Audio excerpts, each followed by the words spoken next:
Bienvenue dans Avec Vanda. Dans cet épisode, je reçois Ali, une vraie boule d'énergie, de gentillesse et d'engagement, qui raconte avec autant d'humour que de lucidité son parcours. De l'enfance, dans un hôtel parisien du 13e arrondissement, aux bancs de la fac de droit, des associations de glanage alimentaire, à l'éducation nationale, puis à la création de contenu. On a parlé de transmission, de débrouille, de bouffe, beaucoup, de justice sociale, et de ce qui pousse à créer du lien, encore et toujours, que ce soit dans la rue, dans la salle de classe ou sur les réseaux. Bonne écoute! Salut Ali! Salut, ça va? Ça va et toi? Oui, ça va, depuis 15 minutes on s'est dit salut. T'as pas tort. Merci de m'avoir fait confiance pour participer au podcast Les gens qui font. Bah merci à toi. J'étais là, waouh, c'est un peu comme une nomination au César, tu vois. T'as vu, hein? Mais est-ce que t'as gagné le César? Ça, on verra à la fin. Il y a le podcast, il y a le prix du podcast à la fin, du podcasté. Ok. Je ferai mon petit prix, ma petite tambouille. Si je t'ai invité aujourd'hui, c'est parce qu'on s'est rencontrés il y a bientôt 1 an. On s'est rencontrés en avril 2024. Déjà? Ouais, ça passe vite. Et c'était dans des conditions assez originales.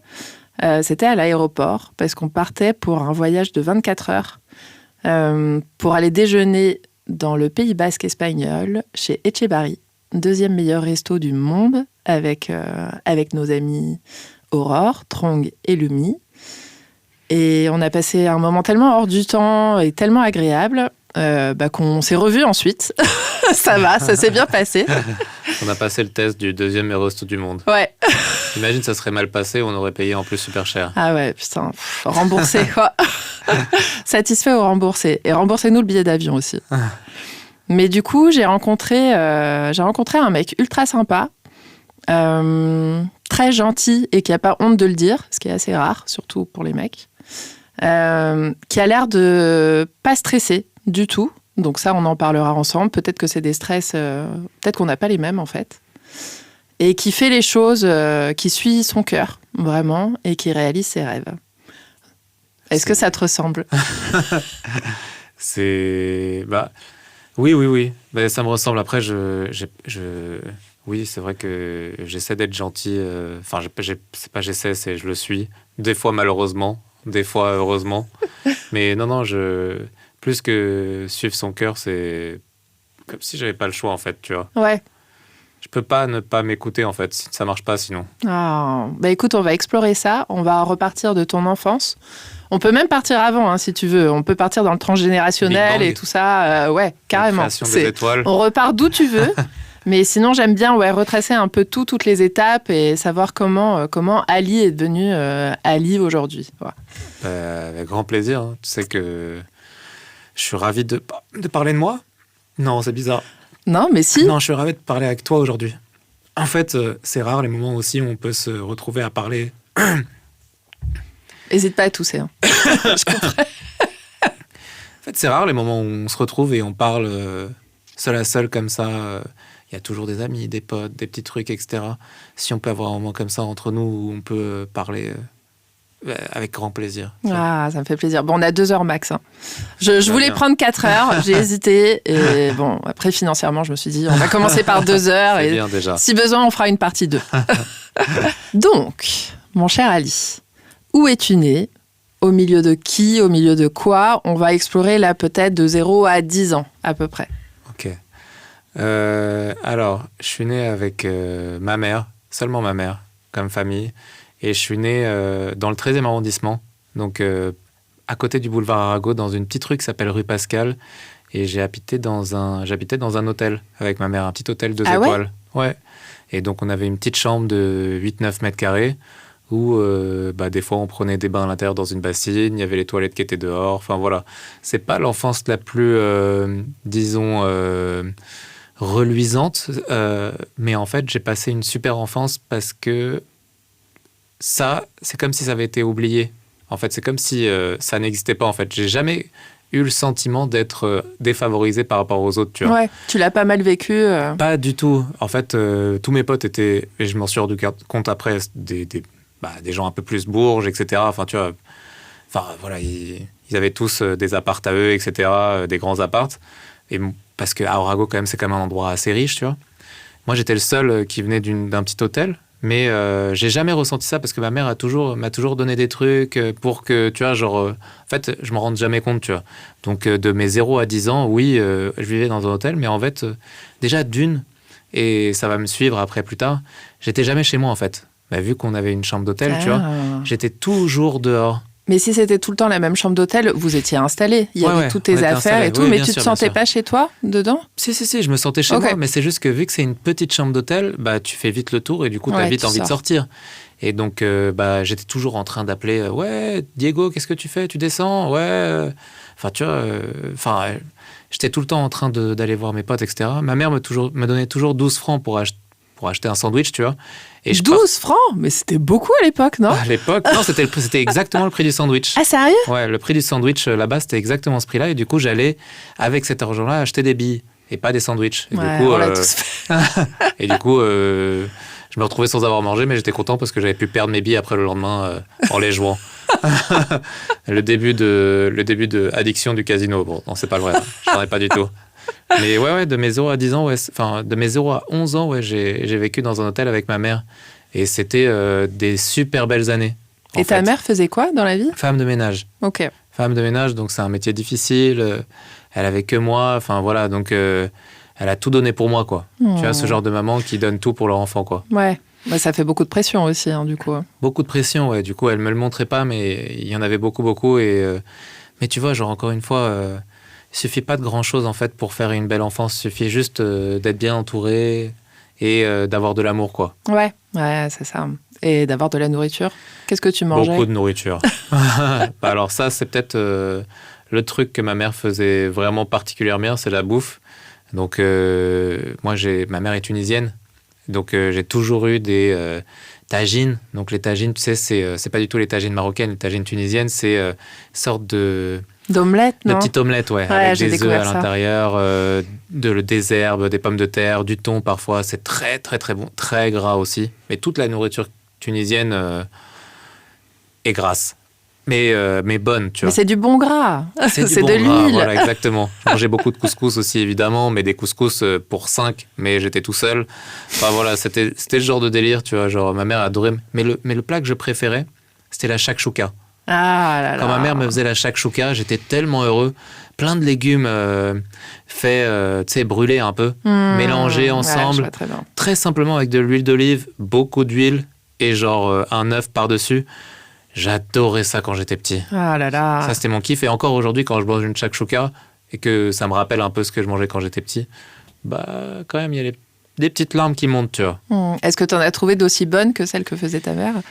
Il y a un endroit qui est pas mal du tout, qui m'a rappelé un peu celle de ma mère, c'est Torkia, Torkia, à Paris, ouais, près de Pigalle. Et ouais, elle m'a rappelé vraiment celle de ma mère, et je lui ai dit, j'étais là, waouh, c'est la première fois que je vais chez un Tunisien et que vraiment, j'ai vraiment le même goût qu'avant, quoi. Ah, mais je vais noter, putain, tu commences déjà à balancer des adresses. Je peux pas m'en empêcher. Mais... Et justement, je me demandais, elle cuisinait dans l'hôtel ? Dans la chambre, vous aviez une kitchenette ? Non, on avait juste, tu sais, c'était système D maximum. Hein. On avait juste une petite plaque, elle faisait tout dessus, mais elle arrivait à tout faire juste avec une mini plaque, tu vois. Et en débrouille, etc. Après, on connaissait tous les voisins, enfin, tu vois, genre...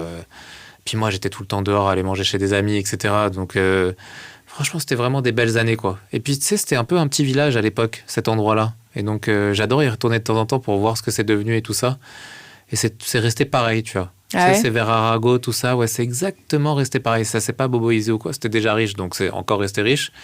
C'est juste exactement pareil. Et ouais, c'est trop beau comme endroit. Et mais j'allais vers Mouffetard, tu vois, toujours. Ouais. Je me rappelle, j'allais vers Mouffetard. Et donc, vers Mouffetard, j'allais me balader, tout ça. Enfin... Mais tout petit, j'ai toujours adoré, en fait, sortir, en fait. J'ai toujours adoré découvrir des trucs dehors...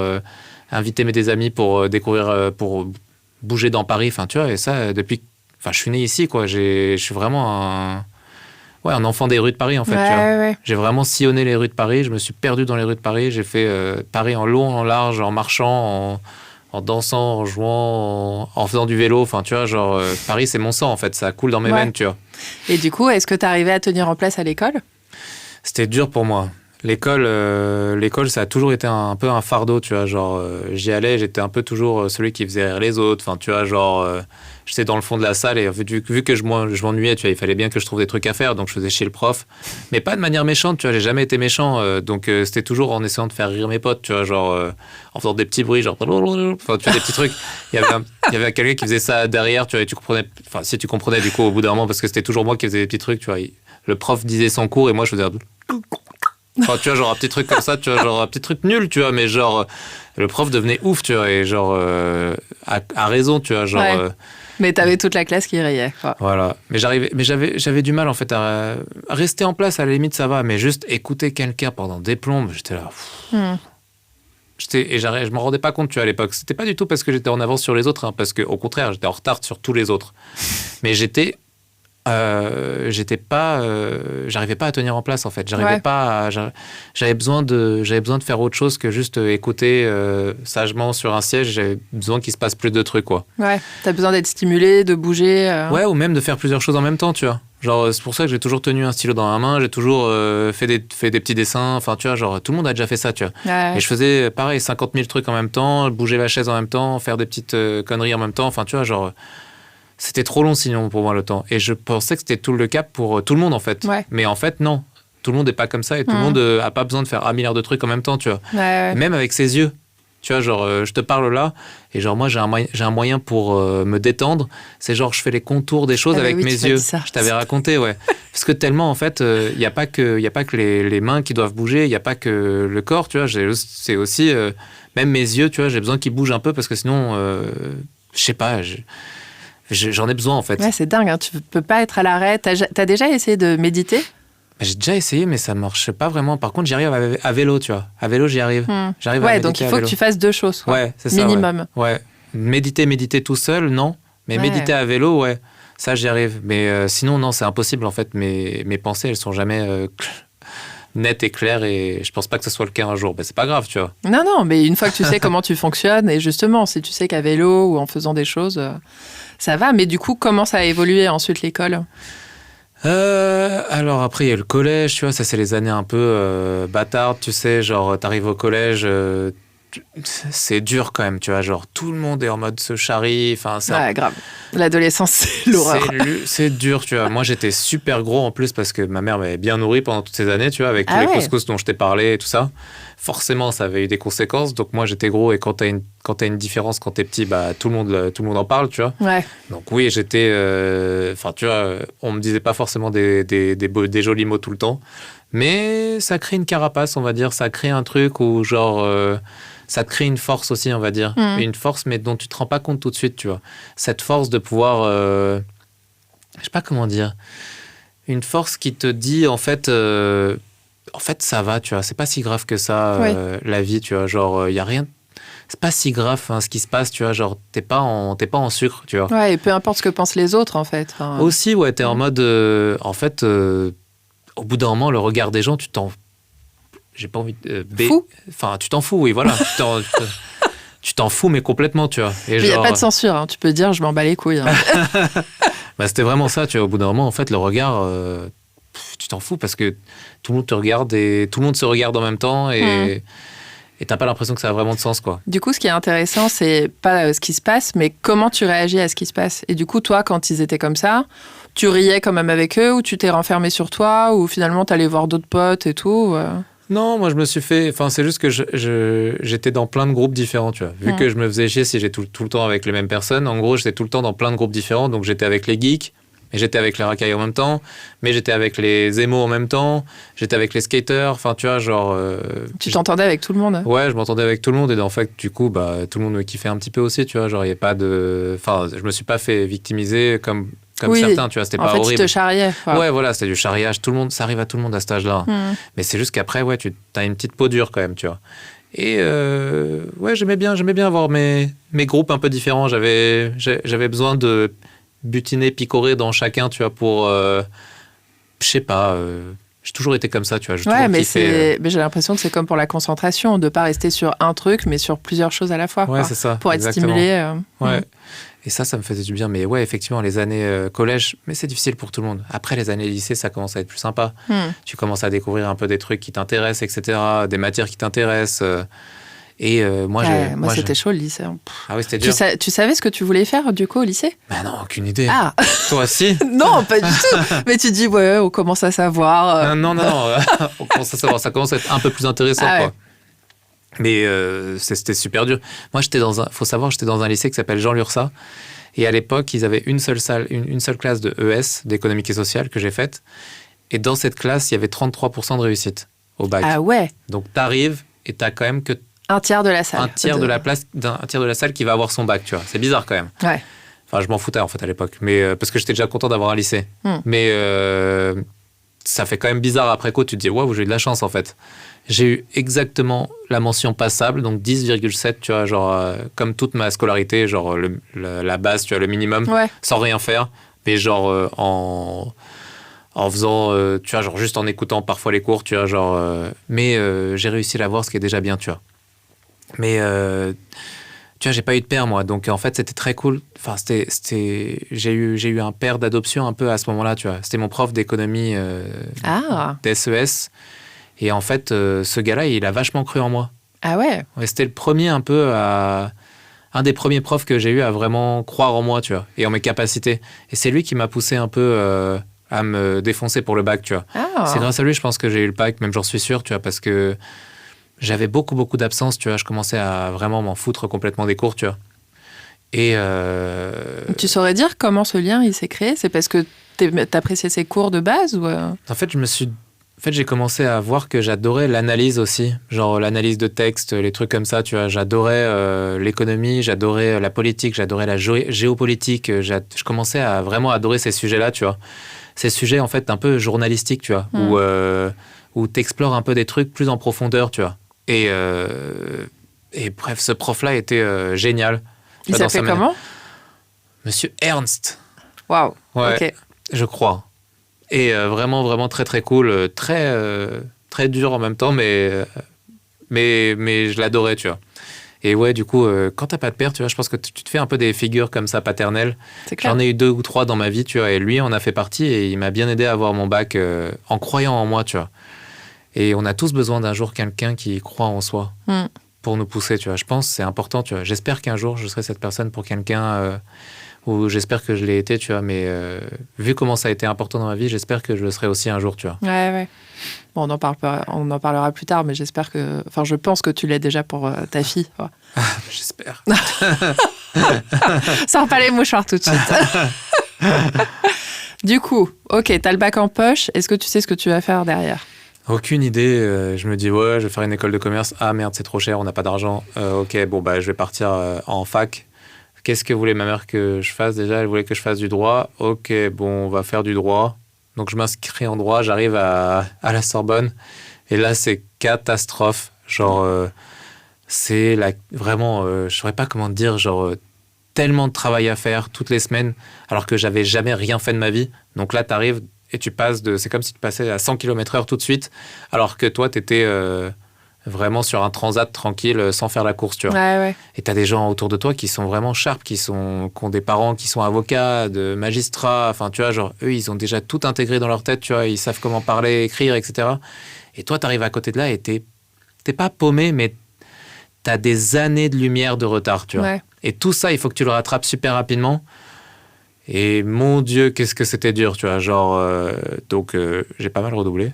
Mais surtout, est-ce que tu avais envie d'étudier le droit ou tu l'as fait pour ta maman? Non, je l'ai fait pour ma mère parce que j'avais envie qu'elle soit fière, tu vois, qu'elle soit fière de son fils, de ce qu'il deviendrait, tu vois, genre. Et puis j'avais pas d'idée, donc j'étais en mode bon bah faisons ça par défaut, tu vois. Mais impossible que ça marche. C'était vraiment trop dur. J'ai fait, du coup, je suis quand même allé jusqu'au master.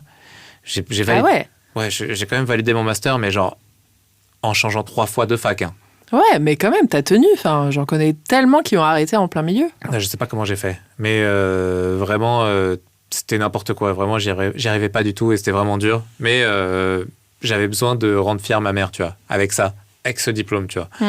Une fois que c'était fait, je pouvais faire mes trucs pour moi, tu vois. En fait, je sais pas comment dire, mais genre, une fois que je l'avais fait, après, je me suis dit, c'est bon. Oui, t'as plus cette pression, quoi. Ouais, j'ai plus la pression. T'as accompli ton devoir. Ouais, et le jour où j'ai eu le diplôme, genre après, on m'a proposé un taf. Je me rappelle, le premier taf, c'était une pote à moi, en fait, qui avait eu un piston. Et elle m'avait dit, tiens, j'ai un taf pour toi, ça serait dans les assurances vie. Tu vas devoir t'occuper de portefeuille de gens millionnaires un peu, tu vois. Ok. Et j'ai commencé à faire la lettre de motivation. Et après, genre, j'ai dit, en fait, non. En fait, non. Désolé. Demande à un autre gars, s'il te plaît. Comment tu l'as ressenti? Enfin, moi, j'aurais une boule d'angoisse ou un truc. Tu l'as ressenti physiquement, le non? Non, j'ai pas trop de stress dans la vie en général, tu vois. Donc, j'étais juste en mode, mais en fait, non, c'est pas ce que je veux, tu vois. Et en fait, j'avais juste eu besoin de faire ces études pour ma mère parce que ça, je peux pas dire non à ma mère, tu vois. Dans ma tête, c'est impossible. Okay. Vu comment elle s'est sacrifiée, tu vois, genre, impossible. Mais après ces études-là, j'étais en mode, en fait, non. En fait, je vais faire un peu ce que je veux maintenant. Ça y est. Ouais. Et donc, c'était pas un déclic, mais presque. C'était en mode, maintenant, je rentre dans l'océan, quoi. Genre, je sais pas comment dire, genre, je suis livré à moi-même, mais en même temps, c'était trop cool, tu vois. Ouais, et puis là, t'es l'adulte dans l'affirmation de soi, qui pose ses limites et qui sait dire non quand il veut pas, quoi. Ouais, il y a un peu de ça, et il y a aussi un peu de... Ouais, j'étais...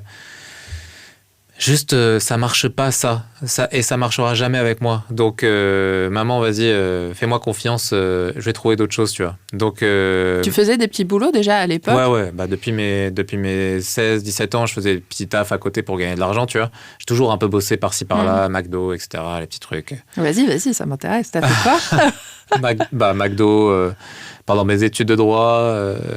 Qu'est-ce que j'ai fait? J'ai fait plein de trucs. Vraiment, tous les tafs possibles et imaginables, je les ai faits, quoi. Dès qu'il y avait un petit peu de taf par-ci, par-là, on m'appelait, tu vois, genre des ménageurs, des petits trucs. Ouais. Bon, bref. Après, du coup, pendant la résidence universitaire, j'avais commencé à faire un peu d'associatif, tu vois, parce que j'étais avec Vito, du coup, mon associé sur le Guide Ultime, et celui avec qui, du coup, on a créé le Guide Ultime après, tu vois. Et en fait, on commençait à faire un peu d'associatif parce que on n'avait tellement pas d'argent qu'on récupérait de la nourriture en fait sur la fin des marchés. À la fin des marchés et dans les poubelles des supermarchés, on récupérait de la nourriture et c'était comme un hack qu'on avait débloqué, tu vois. On avait réussi à avoir de la nourriture gratos. Mais en plus, à l'époque, ils mettaient pas encore... ils ont mis des produits ultra toxiques à la sortie des supermarchés à un moment. Il y en a certains qui mettaient, mais en vrai, ça, c'était assez rare, les gens qui faisaient ça. Ouais. Je pense que c'était assez rare parce que les gens, ils se rendent compte quand même que c'est pas humain de faire ça, tu vois. Donc oui, ça a été légalisé par la suite, mais c'était quand même assez rare. Oui, des fois, il y a eu des trucs comme ça, où genre, pire, il y avait du verre même parfois. Oh. Tu vois, genre, tu mets la main dedans et bon... C'est un peu comme la boule noire, mais dans mon fils, tu vois. Putain. Raté, t'as perdu un doigt. Et donc, en fait, on commençait avec Vito à être, et avec tous mes potes de la résidence universitaire. En fait, on avait une petite cantine à nous. Et en fait, dans cette cantine-là, on récupérait tous les invendus et on les donnait en fait à tous les résidents de l'université, tu vois. Et on commençait à être vraiment connus. Putain, génial. Ouais, à tel point qu'on a fait un petit groupe politique et tout ça. Bon... ça, c'était moins mon truc, mais d'autres de l'association s'en occupaient. Mais moi, je récupérais 1 milliard de trucs de toutes les poubelles, etc., des fins de marché. Et on arrivait avec des melons, des fraises, enfin plein de trucs. Et on faisait une énorme cantine tous les soirs, tu vois. Oh, et tout le monde cuisinait ensemble. Tout le monde cuisinait ensemble. Et du coup, on a passé comme ça les années à la résidence à faire ça. Et c'était génialissime, tu vois. Et on était devenus vraiment tellement forts à ça que du coup, on a créé une association qui s'appelle Brigade Baguette. Génial le nom déjà. Ouais. Et c'était un peu nos premières vidéos avec Vito aussi. Et donc on sillonnait Paris et on faisait des sandwichs en fait avec toute la résidence et on les donnait en fait à des réfugiés, des SDF dans la rue, dans tout Paris, tu vois. Et donc on a vraiment commencé à être un peu connus comme ça en faisant Brigade Baguette. Et aussi on faisait des brunchs de temps en temps. Du coup on réservait en fait un resto dans le 10e qui était gratos pour les associations. Et on faisait des brunchs participatifs et associatifs pour les gens du quartier. Enfin bref. Donc la partie associative commençait à prendre beaucoup d'ampleur chez moi, tu vois. Donc, c'était en quelle année ça à peu près? Il y a 10 ans. Ok, donc 2015, 14. Ouais, 2015, 2014, un truc comme ça. Donc ouais, c'est ces années-là, tu vois. Et genre, on a fait beaucoup d'associatifs à tel point que j'ai même fait une conférence sur le glanage. Donc, tu sais, être frigane, comment se nourrir gratuitement dans la vie. Ah ouais. Ouais. Je connaissais même pas ça, le mot être frigane. Ouais, frigane, donc c'est le fait... ça veut dire faire les poubelles, en gros. C'est un mot anglais parce que qu'on j'imaginais utilise. aussi, même dans la nature, tu prends des fruits d'un arbre. Il y a ça aussi, mais à la base... Oui, en ville... Ouais, voilà, en ville, c'est compliqué. Et puis frigane, à la base, je crois que c'est surtout... à la base, c'est des gens qui venaient, tu sais, après les moissons.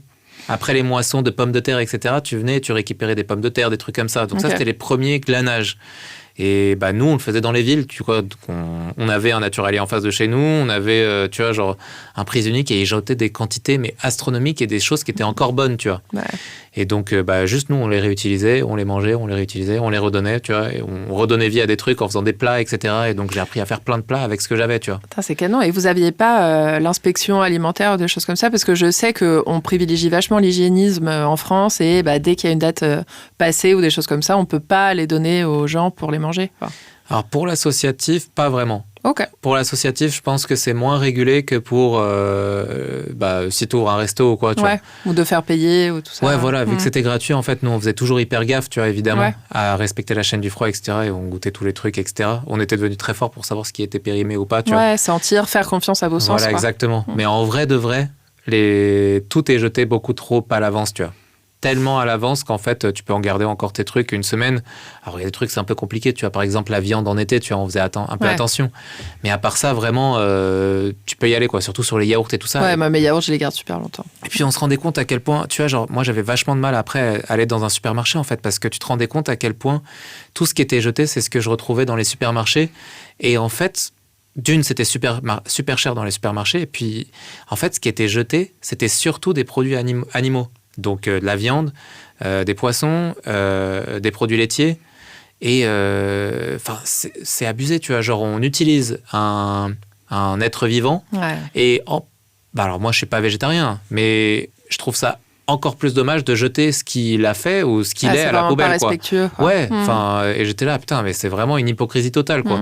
J'avais une sorte de dissonance quand j'arrivais dans les supermarchés parfois où je devais faire mes courses, tu vois, pour le PQ, des trucs comme ça. Et j'étais en mode, mais c'est quoi ces rayons entiers de viande qui va finir à la poubelle? Je savais où ça allait. Et vraiment, ça m'a encore plus poussé à faire de l'associatif à fond. Et du coup, moi, je suis parti vraiment dans l'associatif. Donc, j'ai fait une autre association plus après, en partenariat avec des réfugiés, tu vois.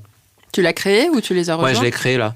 Où, en gros, du coup, l'idée, c'était d'aller dans des facs, dans les écoles, pour raconter la vie des réfugiés EES, tu vois.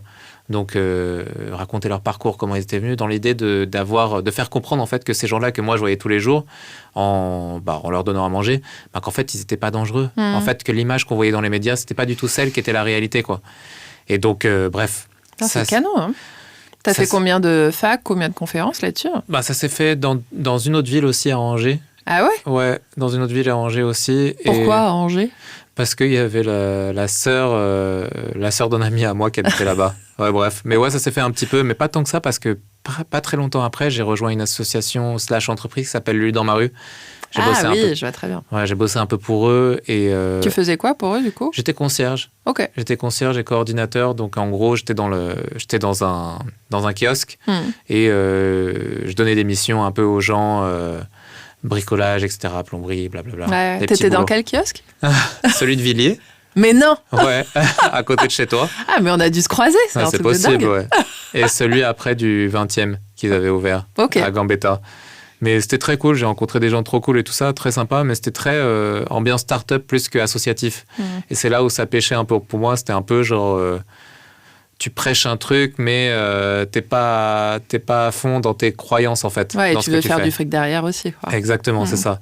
Et moi, j'avais des gens qui venaient et qui me disaient, tu sais, des lulus, donc des gens qui bossaient pour nous, qui venaient et qui étaient en mode, en fait, tu nous donnes pas assez de prestations, on gagne pas assez, tu vois. Donc, j'étais un peu en mode, bon, vas-y, on va partir de là et on va faire vraiment un truc qui a du sens. Et donc, je suis devenu prof des écoles. Donc là, j'ai refait un master. Ah ouais?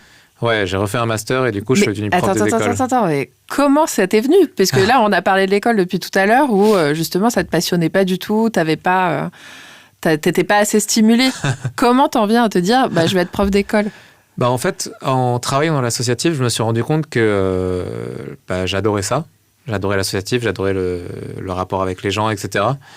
Et je me suis dit, si je rejoins à chaque fois une association et qu'en fait, il y a toujours un problème d'argent, une problématique, tu vois, genre de créer un peu une start-up ou quoi avec ça et de changer et de devenir un business, en gros, moi, ça va pas m'aller. Donc, autant faire un truc vraiment, vraiment qui a du sens, tu vois.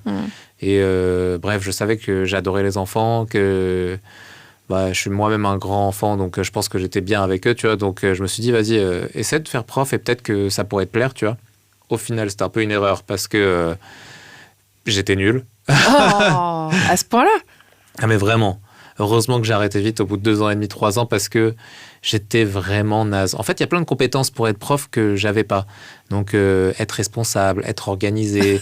Enfin, tu vois, genre, plein de trucs où moi, c'était complètement hors de mon personnage, tu vois. Ouais, mais tout dépend de ce que tu leur apportais aussi. Si tu étais dans la transmission et justement les stimuler pour aller à l'opposé de ce que tu avais reçu, ça aussi, ça peut... Bah ouais, mais le problème, c'est que dans l'éducation nationale, il n'y a pas beaucoup de place à ça, tu vois. T'as des cours, tu dois respecter, évidemment, le programme, et c'est important. Mais moi, j'avais des inspecteurs et des inspectrices qui venaient et qui étaient en mode « Mais c'est quoi tous ces cours sur ta table? Pourquoi c'est autant le bordel? Enfin, tu vois, genre, comment t'arrives à t'y retrouver, etc. » Enfin, et moi, j'étais en mode « Mais si, regardez, il y a le cours ici. » Enfin, bref, j'ai adoré travailler avec les enfants. J'ai adoré même les parents d'élèves parce que j'étais dans les banlieues un peu difficiles. Genre, regarde, je les connais, ces trucs comme ça. Mais ils étaient tellement contents d'avoir un prof, tellement avec de la gratitude, tu vois, par rapport au fait juste d'avoir eu un prof, que j'étais trop content d'être là, mais je me rendais compte qu'en fait, j'étais pas à ma place aussi en même temps. Et j'étais trop... quand je rentrais chez moi, j'avais besoin de regarder un mur blanc tellement j'étais crevé, fatigué après d'avoir tellement joué un rôle en fait toute la journée, tu vois. Ok. Donc... C'était quelle classe? À quelle classe tu donnais cours? CE2 et maternelle. Oh. Mais c'était super beau, vraiment. Mais je pense que je suis plus un animateur qu'un prof. Ou alors, je pourrais être prof, mais il faudrait que je puisse aller dans tous les sens, parler de n'importe quoi. Enfin, tu vois, ce qui n'est pas possible. C'est ça ton programme, quoi. Ouais, voilà. Ce qui n'est pas possible. Mais c'était quand même une très belle expérience. Et vraiment, vraiment très belle expérience. Mais voilà, après... Du coup, comment t'arrêtes?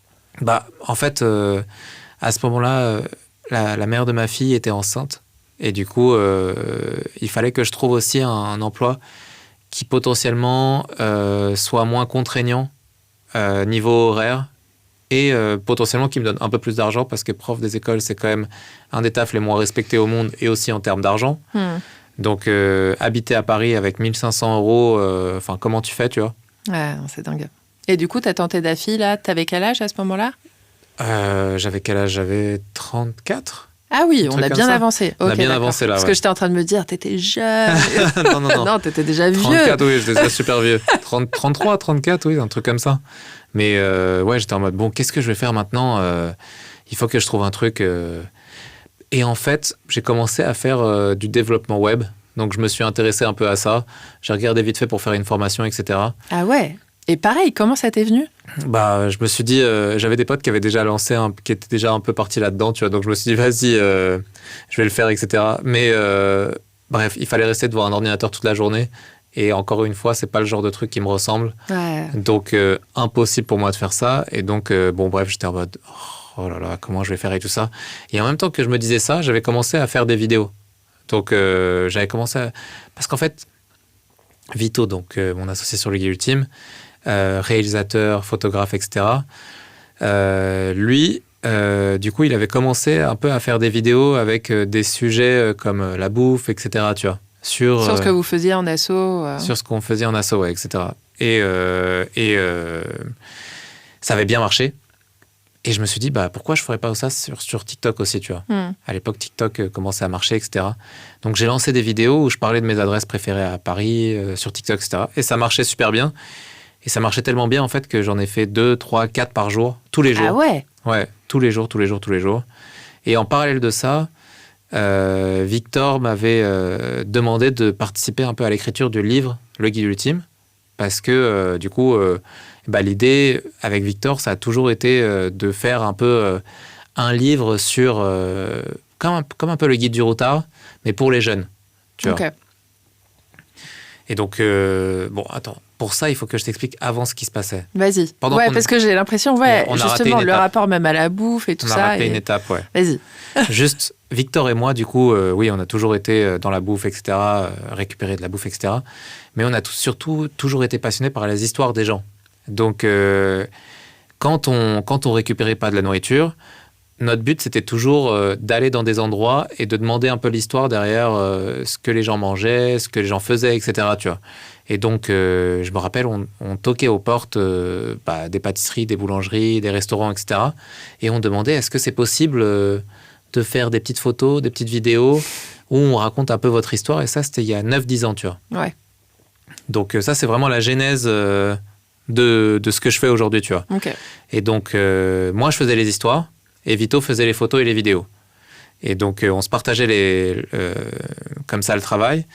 Et c'était un travail tout à fait bénévole, hein. Des fois, on se faisait offrir un petit truc, tu vois, genre un petit éclair au chocolat, un truc comme ça, tu vois, genre on était trop contents, on était trop heureux, tu vois. Et comment ils réagissaient, même les commerçants, parce qu'à l'époque, ça se faisait beaucoup moins, quoi. Non, ça se faisait pas du tout. Du coup, ils étaient un peu... c'était rare qu'on ait des réponses positives, mais tu vois, on avait des gens qui étaient vraiment cool, comme Philippe Condicini. Tu vois, genre, c'était un des premiers à nous avoir accueillis et nous avoir parlé. Utopie, la boulangerie Utopie aussi, tu vois, par exemple. Enfin, tu vois, genre, et du coup, on était passionnés par raconter les histoires et à ce moment-là, on s'est dit, mais putain, on a vraiment trouvé ce qu'on voulait faire, en fait, tu vois. Et le truc, c'est que, c'était il y a 10 ans. Il y a 10 ans, je pense que c'était encore un peu trop tôt. Et donc, quand on s'est lancé, ça a eu du succès, mais ça a eu un succès très niche, en fait. Tu vois. Vous le lanciez où, là, sur Insta. Sur Insta, okay. sur la page de Vito à l'époque. Mais c'était la genèse, en fait, du Guide Ultime, tu vois. Ouais. En fait, on se baladait dans tout Paris et on cherchait des bonnes adresses que moi, je connaissais parce que j'avais sillonné Paris avec Vito, tu vois. Et donc, on cherchait les bonnes adresses et on demandait, est-ce que c'est possible de raconter votre histoire, etc. 90% nous disaient non, mais 10% étaient OK et nous racontaient un peu et en même temps, on mangeait et on parlait de leur histoire. Et bref, on a fini par arrêter, abandonner parce que effectivement, ça rapportait pas d'argent et donc c'était compliqué le modèle. Mais on a toujours gardé ça en tête, tu vois. Et donc, Victor est devenu réalisateur, photographe. Moi, je suis devenu prof des écoles. Et vous avez mis ça de côté. On a mis ça de côté, mais juste après le Covid, après le confinement, en gros, on s'est dit, mais comment faire pour donner un peu un renouveau dans la bouffe à Paris, tu vois.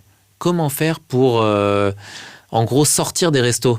Parce que, tu sais, moi, comme je t'ai dit, j'ai toujours été dehors. J'ai toujours aimé manger dehors. J'ai toujours kiffé la street food, etc. Ça a toujours été mon délire, mais c'est normal. C'est parce que j'ai fait mon enfance dehors, en fait, dans la rue. Donc, c'est ta zone de confort plus que soir. J'adore. Et moi, les restos, en fait, ça m'ennuie parce que, tu sais, je suis attablé. Des fois, il faut que j'attende 1 heure, 2 heures, 3 heures avant d'avoir tous mes plats et tout ça. Et comme à l'école, tu vois. En fait, au bout d'un moment, je m'ennuie, tu vois. Et j'en peux plus, tu vois, de rester à ma place. Et donc, la street food, ça, j'adorais, tu vois. Et donc, avec Vito, on s'est un peu retrouvés là-dessus. On était tous les deux un peu trop, je sais pas si hyperactifs ou quoi, ou un truc comme ça, tu vois, mais juste pas pouvoir tenir en place. Et donc, on s'est dit, vas-y, viens, on fait un peu le guide du routard, mais pour les jeunes. Et donc, on a commencé à écrire le livre et on a fait appel à des potes à nous qui étaient dans la bouffe aussi, Jess et Milan, Florian Nair, et d'autres qui faisaient un peu déjà à l'époque. Hein. Donc, il y a très longtemps de la bouffe, mais pour les jeunes. Et vous aviez repris Instagram à ce moment-là ou pas du tout? Ouais, du coup, on a lancé l'Instagram à ce moment-là, juste après le livre. Juste après le livre. Après le livre. Ouais, juste après le livre. Et donc, c'est Vito qui faisait toutes les vidéos à l'époque. Et puis moi, j'ai vite rejoint, en fait, parce que du coup, moi, je faisais mes vidéos dans mon coin sur TikTok.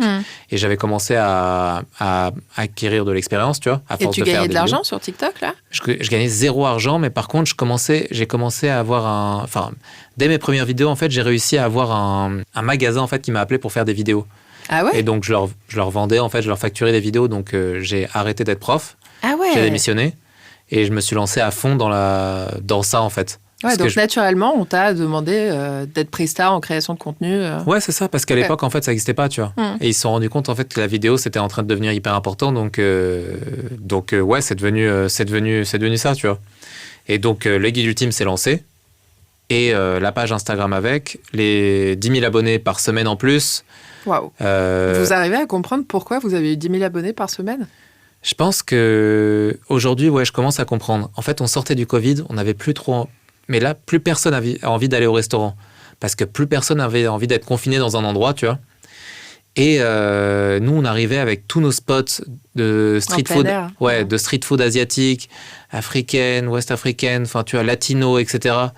Et genre, les gens, en fait, ils avaient besoin de renouveau un peu. Pas de nourriture française, mais de trucs un peu qui venaient de partout ailleurs, tu vois.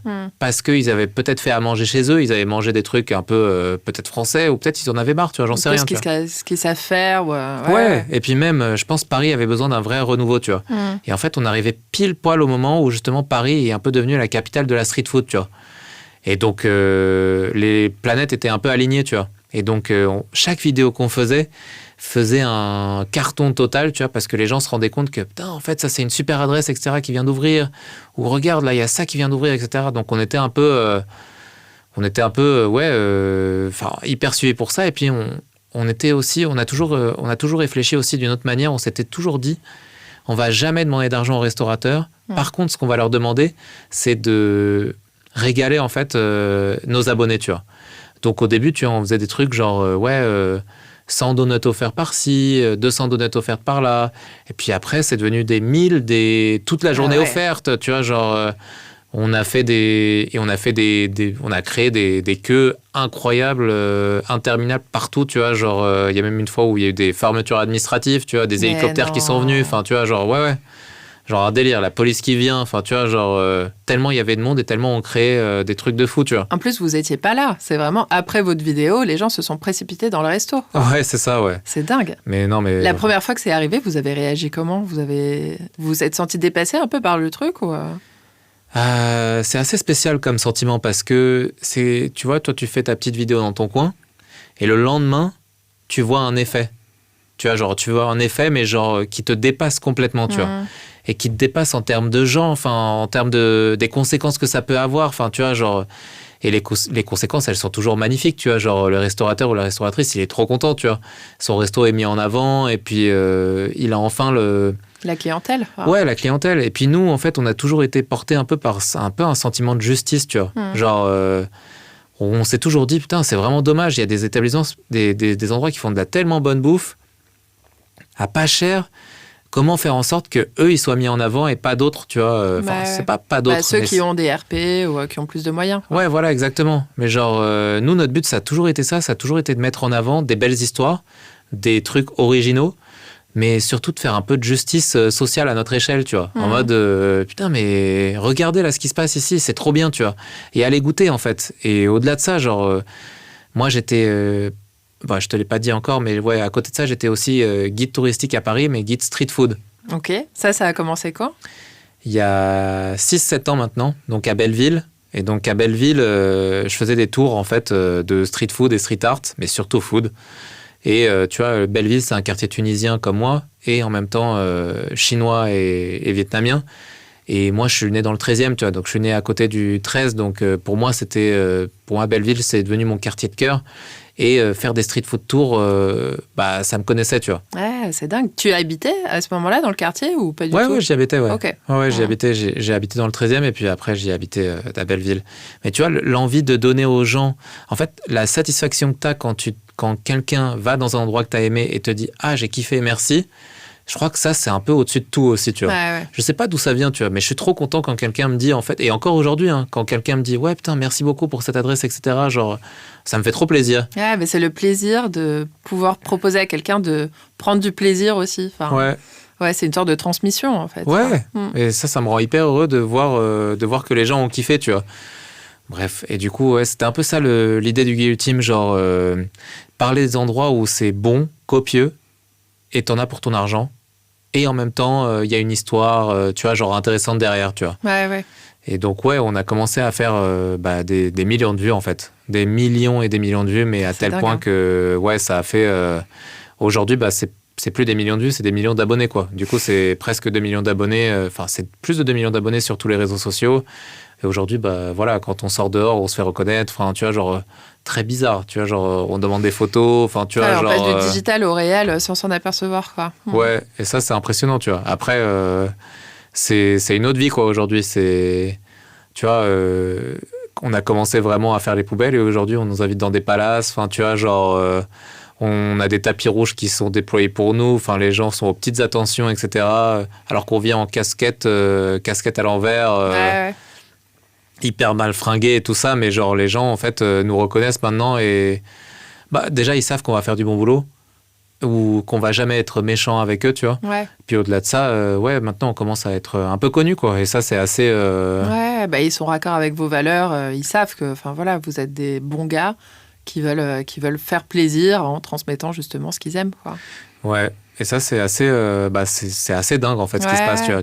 Moi, je me serais jamais dit dans ma vie que j'allais, je sais pas, moi, faire des photos avec des gens, tu vois, que je connais pas, tu vois, que j'allais me faire reconnaître dans la rue. Enfin, tu vois, t'as jamais eu le rêve d'être une star de cinéma ou... Non, et puis moi, ça m'intéresse pas du tout, pour le coup. La célébrité ou quoi, j'avoue que je cours pas du tout après ça. Au contraire, je cours après la tranquillité, tu vois. Ouais. Et du coup, est-ce que ça te dérange quand dans la rue, on t'arrête? Non, ça va. Non, ça va. C'est hyper gentil en général. C'est genre, le Guy Ultime, merci pour tes adresses. Ah, merci. Quand t'as la crève ou que t'es malade et tout ça. Non, ça peut être pas dérangeant, mais ça peut être... ça dépend de la manière dont c'est dit. Ouais. Si tu vois, genre, c'est le TikToker ou un truc comme ça, oui, t'es un peu là. Ah oui, merci. Enfin, tu vois, genre... mais si c'est dit de manière gentille, genre, j'ai kiffé tes adresses, merci beaucoup, tu me fais rire, etc. Genre, c'est un plaisir, tu vois, en vrai. Voilà, non, franchement... Mais il n'y a pas des trucs chelous qui te sont arrivés ou... Des fois, des gens qui me parlent pendant des très, très, très, très longues périodes. Très longues périodes. Ça, oui, ça m'arrive. Et peut-être je suis un peu trop gentil pour dire stop à un moment donné, tu vois. Je sais pas comment dire stop à un moment donné, mais ça m'est arrivé parfois. Genre, mais à part ça, rien de méchant. Et rien de méchant, rien de dangereux. Non, vraiment pas. Non, au contraire, les gens sont vraiment bienveillants et tout ça. Et puis, non, c'est pas... Et puis, moi, je fais que de la bouffe. Hein. Si les gens étaient vraiment vénères contre moi, alors que je fais que de la bouffe, ça serait bizarre, tu vois. J'ai pas un contenu hyper politique, on va dire. Oui, c'est vrai. Ça va.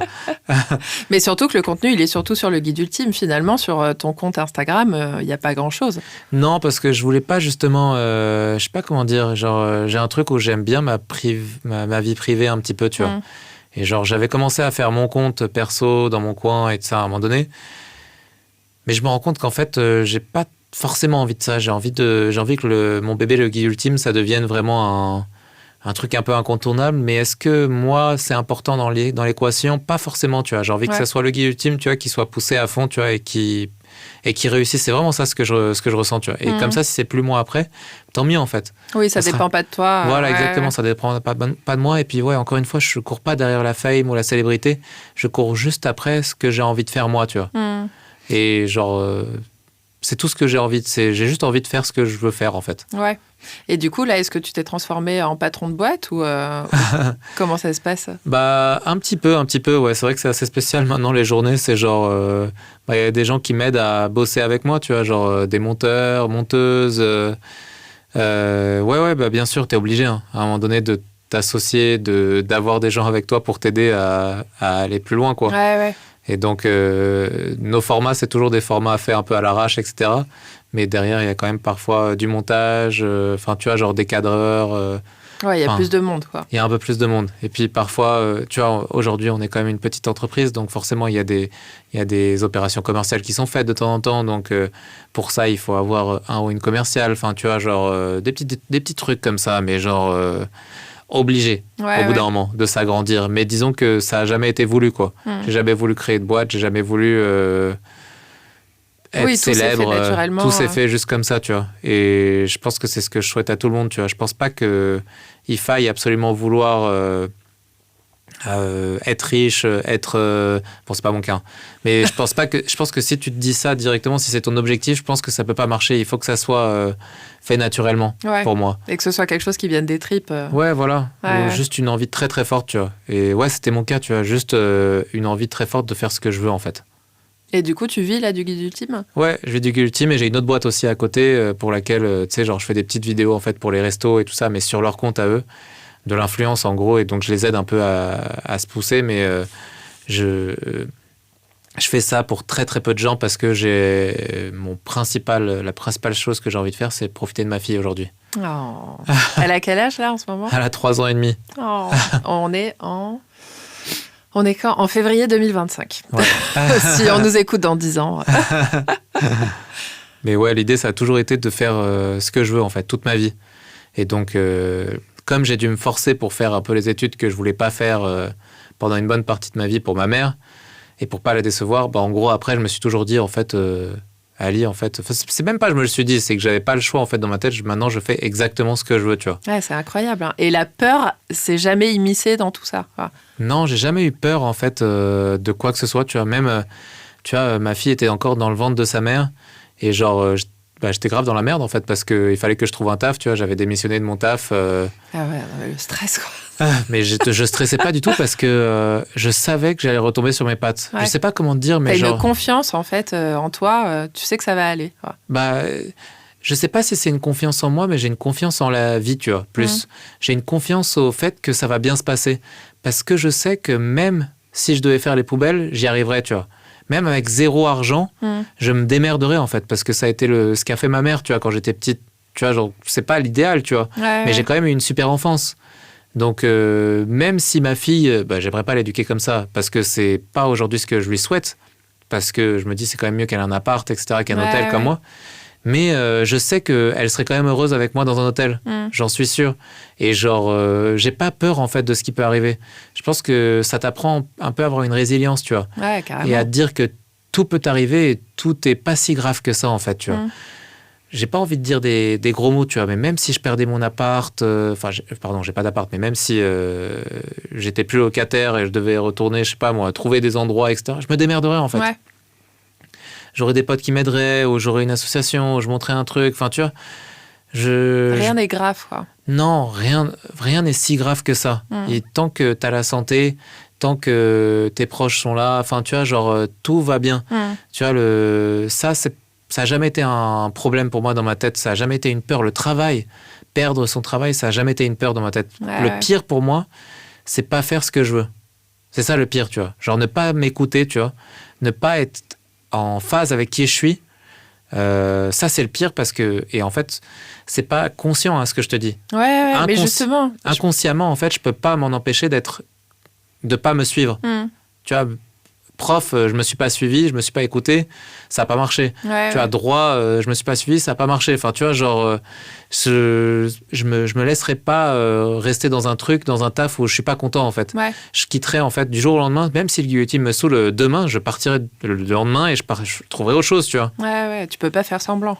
Je peux pas faire semblant en fait, dans la vie ou dans ce que j'ai envie de faire. En tout cas, je peux plus aujourd'hui, tu vois. Genre, je pense que dans nos enfances, un petit peu, on fait tous semblant un petit peu et on se force à faire plein de choses, tu vois. On se découvre en même temps. On sait pas exactement ce qu'on est. On sait pas ce qu'on veut, c'est ça, ouais. Mais j'admire beaucoup ceux qui savent très vite, très tôt, exactement ce qu'ils veulent. Parce que moi, ça n'a pas été mon cas. Il m'a fallu du temps, tu vois, avant de comprendre. Mais maintenant que j'ai compris ce que je voulais, jamais je vais repartir en arrière et je vais faire un truc que je veux pas faire. Donc déjà, ne pas faire un taf de bureau, pour moi, ça c'est impossible. Ne pas faire un taf où je fasse une seule tâche. Ne pas... Enfin, voilà, il y a plein de trucs où moi, je pourrais plus jamais, tu vois. Mais bon, c'est comme ça. Il y en a d'autres pour qui, peut-être, qui sont plus faits pour des tâches avec à faire une tâche, tu vois, je sais pas. J'imagine, j'en sais rien. Pour moi, non. Mais peut-être. Hein, non, mais chacun est différent, je pense. Hein. Chacun est différent. Et moi, c'est pas mon cas, tu vois. Et surtout, ne pas s'écouter, ça, c'est vraiment le pire truc à faire dans sa vie pour moi. Et tu sais d'où ça vient ? D'où ça vient, ça ? Le fait de s'en foutre ? Le fait de s'écouter, absolument. Et de surtout pas... Ah, c'est une bonne question. Je t'avoue que je me suis jamais posé la question. Attends, je réfléchis. Pourtant, il me semblait que tu avais fait une retraite d'ayahuasca pour comprendre. Vrai, ouais. Non, c'est juste que genre, je suis vraiment quelqu'un de têtu en fait. Je vais jamais vouloir déjà d'une. Je crois que j'ai du mal à faire ce que tous les autres font. Donc ça, j'ai du mal à faire la même chose que tout le monde. T'as un besoin de te démarquer, tu penses ? Ouais, mais c'est pas voulu, tu vois. Ouais. C'est juste, c'est pas pour faire mon intéressant ou quoi, c'est juste que ça me fait chier, en fait, de faire la même chose que tout le monde. Ça me fait chier de parler des mêmes choses, ça me fait chier de, tu vois, genre... ça me fait chier, en fait. De faire aussi, de parler du taf. Alors, t'as fait quoi ce week-end ? Tu sais, le small talk, les trucs comme ça, genre, ça m'a toujours emmerdé. Et genre, ouais... Ça, c'est non, tu vois. Ça, c'est déjà plus jamais faire ça, tu vois. Dans ma vie, c'est déjà bien. Mais d'où ça vient le fait de toujours vouloir faire ce que je veux? Je sais pas, je pense que je suis juste un enfant en fait dans ma tête. Vraiment. Un enfant qui est toujours resté un enfant en vrai. Tu vois, quand je joue avec ma fille aujourd'hui, c'est ce que je me dis. Hein. Je joue avec ma fille comme si j'avais 5 ans, tu vois, avec elle. Mais vraiment. Et quand je prends des décisions dans la vie, des fois, c'est des décisions d'enfant en fait. Ouais. Tu vois, non, j'ai pas envie de faire ça en fait. J'ai envie de faire ci, tu vois. Et en fait, je suis hyper content d'écouter enfin cet enfant intérieur, tu vois. Ouais, c'est dingue. Hein. Et je mettais pas de mots dessus avant de te parler là maintenant, tu vois.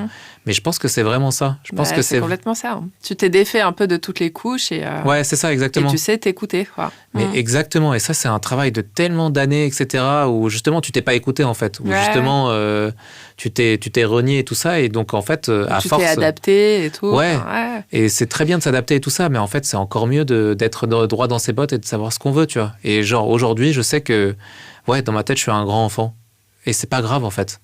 Genre, il y en a plein qui me le disent. Hein. En fait, c'est même pas grave, c'est canon. Bah, moi, je kiffe, en tout cas. Je kiffe ma vie de grand enfant. Ouais. Et si je pouvais avoir ma vie de grand enfant toute ma vie... En fait, moi, les gens que j'admire, les personnes âgées que j'admire, c'est les gens qui vont te parler, tu sais, de manière un peu... Pas infantile, non, pas infantile, c'est pas le terme. C'est comme s'ils étaient jeunes, en fait. Ouais. Tu vois ? Les personnes âgées, mais jeunes dans leur tête. Ouais. Et genre, qui vont dire, bah non, c'est pas grave. Enfin, tu vois, genre...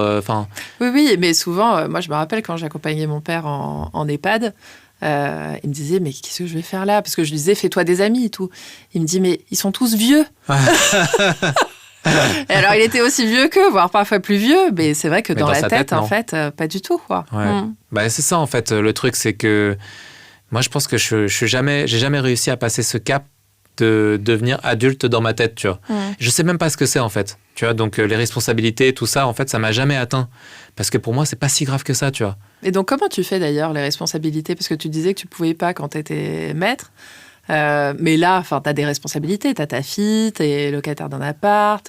Ouais, mais tu as des charges. Tu y arrives? Bah, j'y arrive comme je peux, tu vois. Mais j'y arrive, mais c'est pas si. je sais pas comment dire. C'est pas des responsabilités énormes, tu vois. J'en mets un tout petit peu, tu vois. Et je délègue au maximum pour pas en avoir. Ta fille? Bah, ma fille, non, mais ma fille, juste, je joue avec elle tout le temps, tu vois. Donc, c'est pas une responsabilité. Oui, mais tu la changes, tu la couches, tu la nourris, Bah, bien sûr, ça je le fais et ça je fais gaffe à ça. Effectivement, ça, être parent, ça te force à être responsable avec ton enfant. Ça, oui. Mais le principal, c'est pas ça. Le principal, c'est 99%, c'est tu joues avec elle. Tu vois, tu te tapes des barres avec elle. Je sais pas, tu danses, tu vois. Et en fait, c'est la plus belle chose qui me soit arrivée dans ma vie, tu vois. Juste être en phase avec un autre enfant, tu vois, que moi. Genre, et kiffer la vie avec elle, tu vois. Ouais, et d'être dans l'instant présent, en fait. Hein. Mais oui, complètement. Et ça, c'est ouf quand même, tu vois, genre... Mais bref, ouais, je pense que j'ai longtemps renié mon enfant intérieur et aujourd'hui, il est très présent avec moi. Et finalement, je suis en train de me dire, quand tu joues avec ta fille, c'est bien l'un des seuls moments où tu n'as pas besoin d'être stimulé par d'autres choses en même temps. Tu peux faire une chose à la fois avec elle. Ouais, c'est vrai. On écoute de la musique, je sais pas, de Disney ou je ne sais quoi, tu vois. Et on danse, on fait des spectacles, tu vois, genre... Mais on vit notre meilleure vie, hein. On est trop heureux ensemble. Mais je pensais pas que ça pourrait être aussi beau, la vie. Oh. Bah, je savais que c'était... Bah, j'ai toujours trouvé la vie très très belle, tu vois. J'ai toujours été hyper dans la gratitude et tout ça, de tout ce que j'ai, tu vois. Et même quand j'avais rien, tu vois. Ouais. Mais là, aujourd'hui, c'est vrai que c'est encore autre chose, quoi. C'est vraiment exceptionnel ce qui se passe. Mais... il faut mesurer cette chance tous les jours. Ouais, non mais Ali, tu es très sage. Parfois, je me demande combien tu as eu de vie avant pour en arriver là. J'avais quelques questions pour terminer le podcast, si ça te va. Bah oui, terminé déjà. Attends, il est quelle heure? Il est que 15h05 là. Ah, bah si tu veux, on peut continuer. Alors, j'ai pas le temps. Moi, j'ai rien à faire cet après-midi. 2 heures grand max. Bah, on peut aller bouffer. Hein. Mais ça va ouvrir peut-être sur d'autres questions, justement. Par exemple, mais en même temps, j'ai l'impression que tu n'en as jamais eu vraiment... On va voir. Quelle croyance sur toi-même tu as pu déconstruire pour oser te lancer dans chacune de tes activités? Ah, des croyances sur moi-même.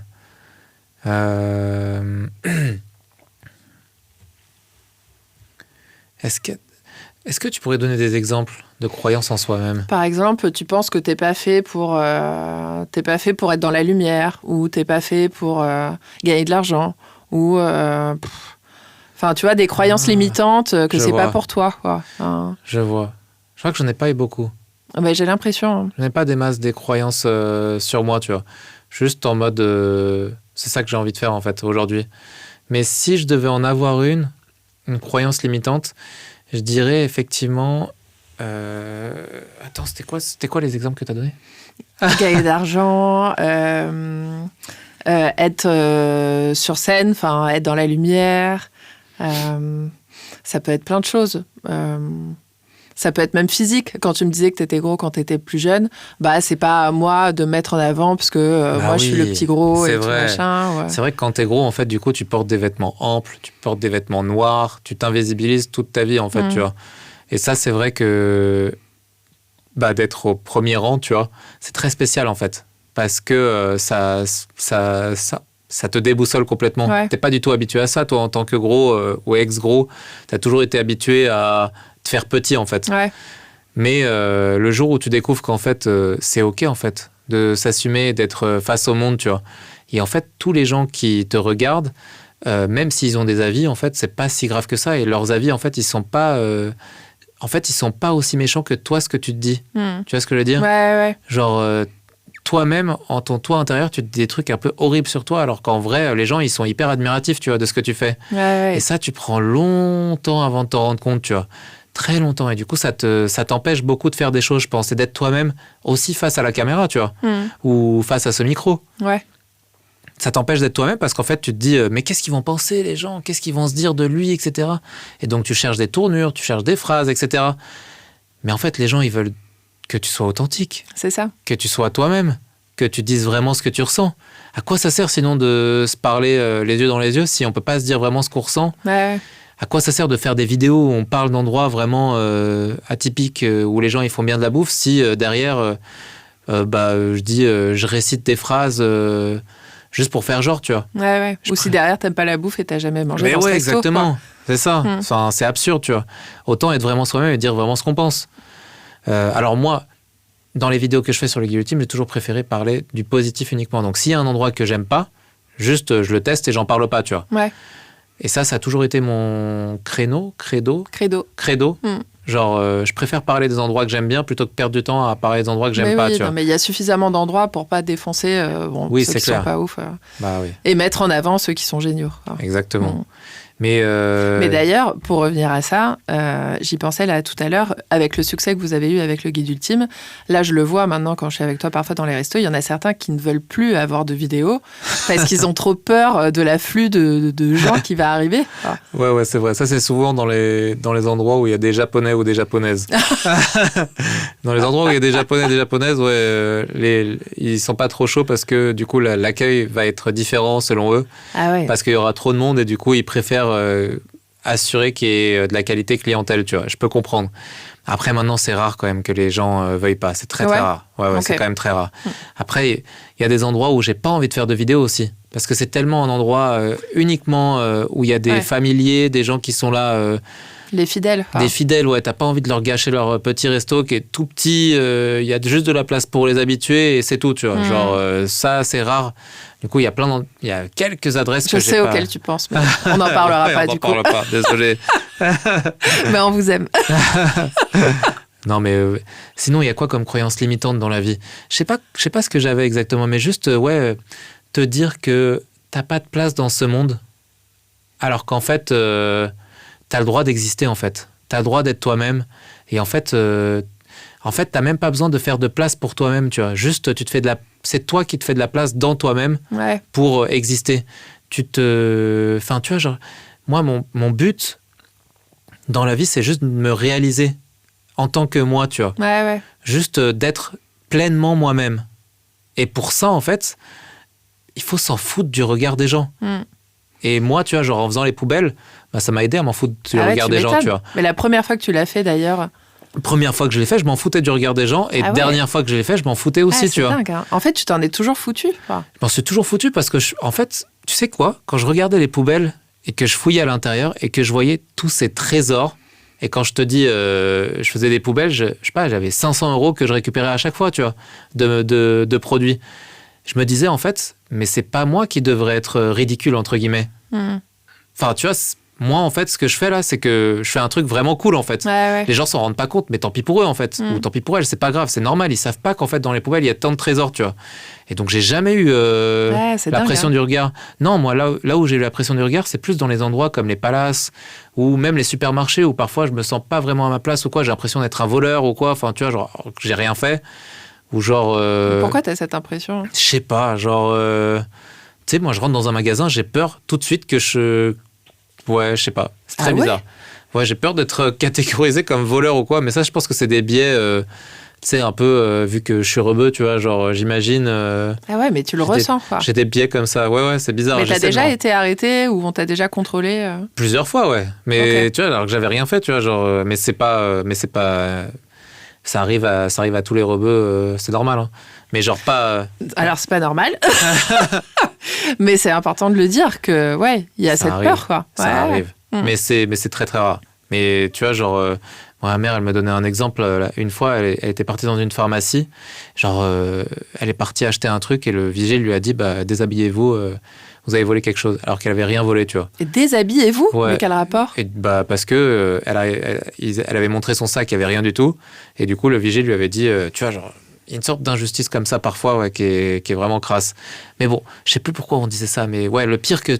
Vraiment, si j'ai envie de... Là où t'as peur d'être ridicule, par Non, mais j'ai envie de parler vraiment aux gens qui écoutent ce podcast, qui le regardent. Ils sont très nombreux. Ils sont très nombreux. Ils se regardent et ils se disent non, je peux pas, j'y arriverai pas, non. Enfin... Attends, c'était ma prochaine question. Ah, pardon. Non, vas-y. Je veux pas que... Vous avez le droit de vous dire ça. Je m'en fous. Dites-vous ça. C'est pas grave. Mais ce que vous devez pas vous dire... Enfin, ce que vous devez faire, c'est juste être vous-même. Si vous n'êtes pas vous-même, je sais pas comment c'est possible, mais c'est la pire chose que vous puissiez faire à vous-même, en fait. Genre, il faut s'assumer, en fait. Il faut être OK avec soi. Et genre, c'est la meilleure chose que vous puissiez vous faire. C'est genre vous accepter, en fait. Mais c'est un combat d'une vie, ça. De plusieurs vies, même, je pense. Mais oui, mais il y a plein de gens dans une vie entière qui n'y arrivent pas. Genre, à la fin de leur vie, ils savent pas qui ils sont, tu vois. Et genre, moi, j'apprends encore qui je suis aujourd'hui, tu vois. Peut-être que dans 10 ans, je serai complètement quelqu'un d'autre, tu vois. Mais je tends vers une meilleure connaissance de moi, tu vois. Maintenant, je sais que je suis un énorme gamin, tu vois. Et c'est OK, en fait. Il y a des gens, c'est des adultes direct dès qu'ils sont petits, tu vois. J'aurais pu être direct un adulte dès que j'étais petit avec ce que j'ai eu quand j'étais petit, tu vois. Mais pas du tout. C'était l'inverse total, moi. Et ben, c'est comme ça, en fait. C'est moi, en fait. Si je dois être encore le petit qui fait rigoler dans le fond de la classe, mais je suis trop content de l'être, en fait. Et qui mange et qui adore manger, enfin, tu vois, genre... et ben, c'est moi, en fait. Ouais. Et c'est OK, tu vois.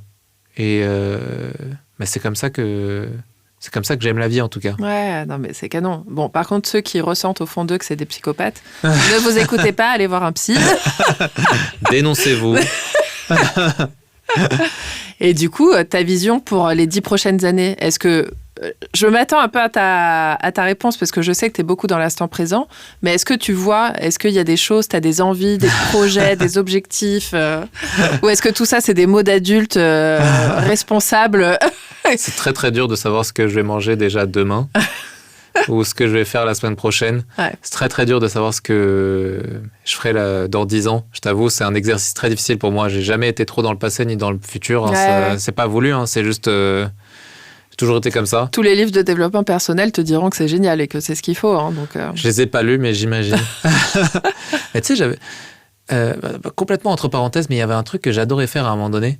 C'était... Je m'étais mis et je me suis rendu compte que c'est un truc de développement personnel, mais c'était pas voulu. C'était genre... je faisais en sorte d'avoir 5 rencontres par jour. T'as déjà fait ça? Non. En fait, je m'étais mis un challenge. Et genre, pendant 1 an, j'ai fait ça. J'ai parlé tous les jours avec 5 personnes différentes. Et je le recommande à tout le monde. Parce que ça t'apprend plein de choses sur plein de gens. Et tu les as arrêtés dans la rue? Ouais, parfois dans le métro, dans le tram. Je peux commencer à taper la discute avec quelqu'un. Enfin, tu vois, genre... mais tu sais, j'étais un peu large sur la définition. Ça peut être rencontre, ça peut être juste un mot partagé ou quoi. Ouais. Mais c'était super intéressant et super cool. Je recommande de faire ça à tout le monde. Vraiment, de rencontrer des gens le maximum Et c'est pour ça que c'est trop bien ce que tu fais aujourd'hui, tu vois. C'est que tu rencontres des gens et tu leur parles véritablement pendant un moment, tu vois. Et justement, moi non plus, je suis pas très adepte du small talk. Mais c'est là ce que tu viens de dire sur les gens à rencontrer par jour. Moi, finalement, c'est ce qui m'arrive avec ma chienne. J'ai une chienne à mi-temps, c'est une longue histoire. Mais, que j'adore. Voilà, que tout le monde adore, parce qu'elle est parfaite. Mais c'est vrai que j'adore me promener avec elle parce que je parle à plein de monde. Parce qu'en fait, dans le métro, tout le monde sourit, tout le monde se parle, se dit bonjour, se souhaite une bonne journée et tout. Enfin, on est dans des vrais rapports humains, quoi. On est quelques êtres humains sur Terre pendant un temps donné, quoi. C'est vrai. Les chiens, c'est plutôt... surtout les chiots. Alors ça, c'est encore plus facile. Mais Rainbow, c'est comme si c'était un grand chiot, quoi. Oui. Ça marche tout le temps. Tu pourras toujours faire des rencontres avec elle. Non mais oui, c'est génial. Et puis même si vous installez dans un nouveau quartier, vous connaissez pas, vous avez un chien, genre vous allez connaître tout le monde en 2 secondes, quoi. Ouais, c'est clair. Ça, c'est vraiment cool. Attends, qu'est-ce qu'on disait? C'était quoi la question? Ah oui, dans 10 ans. Bah tu vois, genre je sais même pas ce que je vais faire. Je savais même pas de quoi je t'allais parler à la minute. J'ai même pas réussi à répondre à la question, tu vois. J'ai complètement divagué. Mais pour moi, dans 10 ans, la seule chose que je vois, c'est juste être avec ma fille et être heureux avec ma fille. C'est tout ce que je vois. C'est tout ce que j'espère. Le reste, c'est du bonus, en fait. Et tu sais, moi, j'avais un truc. Dès mes 18 ans, en fait, je savais pas du tout... En fait, on te fait un peu peur avec les 18 ans quand t'es petit. Je pense que t'avais pas un peu peur de ça, de moi, cette limite? Moi, je pensais que j'allais pas vivre après mes 18 ans, en fait. Mais pareil. Trop marrant. J'ai eu la même chose. La dernière fois, j'ai dit ça et on m'a pris pour une folle. Mais pareil. J'étais persuadé que je sais pas ce qu'il y avait après 18 ans. Comme si, tu sais, les gens qui croient en la Terre plate, tu sais, comme s'il y avait rien après, en fait. Et j'ai toujours cru qu'après, c'était que du bonus. Et je me dis, mais là, je devrais pas être là. Mais putain, mais c'est incroyable. C'est la première fois que j'entends quelqu'un qui pense exactement. Wow. Faut qu'on regarde ce que ça veut dire. Je pense que ça veut dire quelque chose. On doit être des survivants ou un truc comme ça. Mais c'est trop bizarre. C'est la première fois que j'entends quelqu'un qui me dit la même chose. Et c'est exactement ce que je pensais. Je me suis dit, en fait, après le bac, ça y est, c'est fini, en fait, ma vie. Je vais mourir, en fait. Et c'est OK, tu vois. Genre, j'avais accepté ma mort, entre guillemets, exactement. Quoi. Et donc, chaque jour, en plus, depuis mes 18 ans, c'est du bonus, en fait.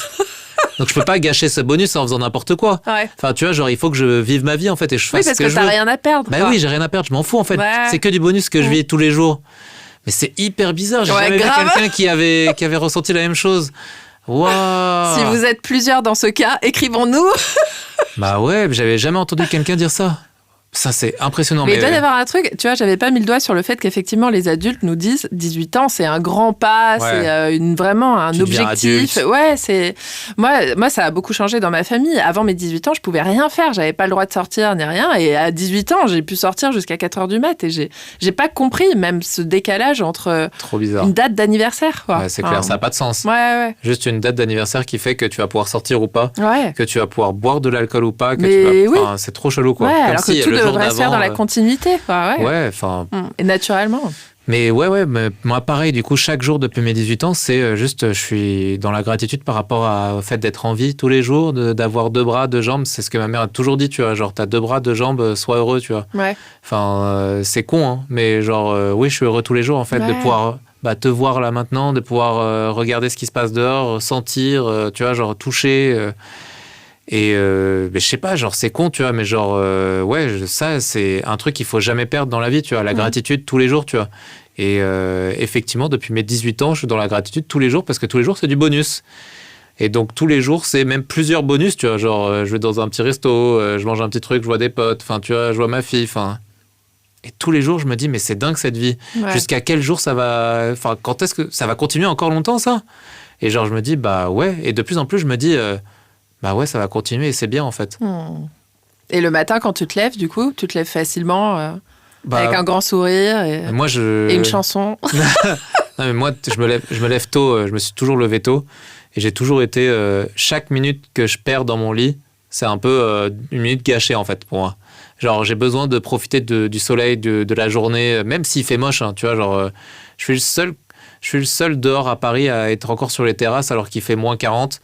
Même, mais s'il pleut, tant qu'il pleut pas, je suis dehors, moi, en train de profiter de la journée et de kiffer, en fait. Et genre, j'ai besoin d'être dehors et j'ai besoin de kiffer tous les jours. Et c'est dingue.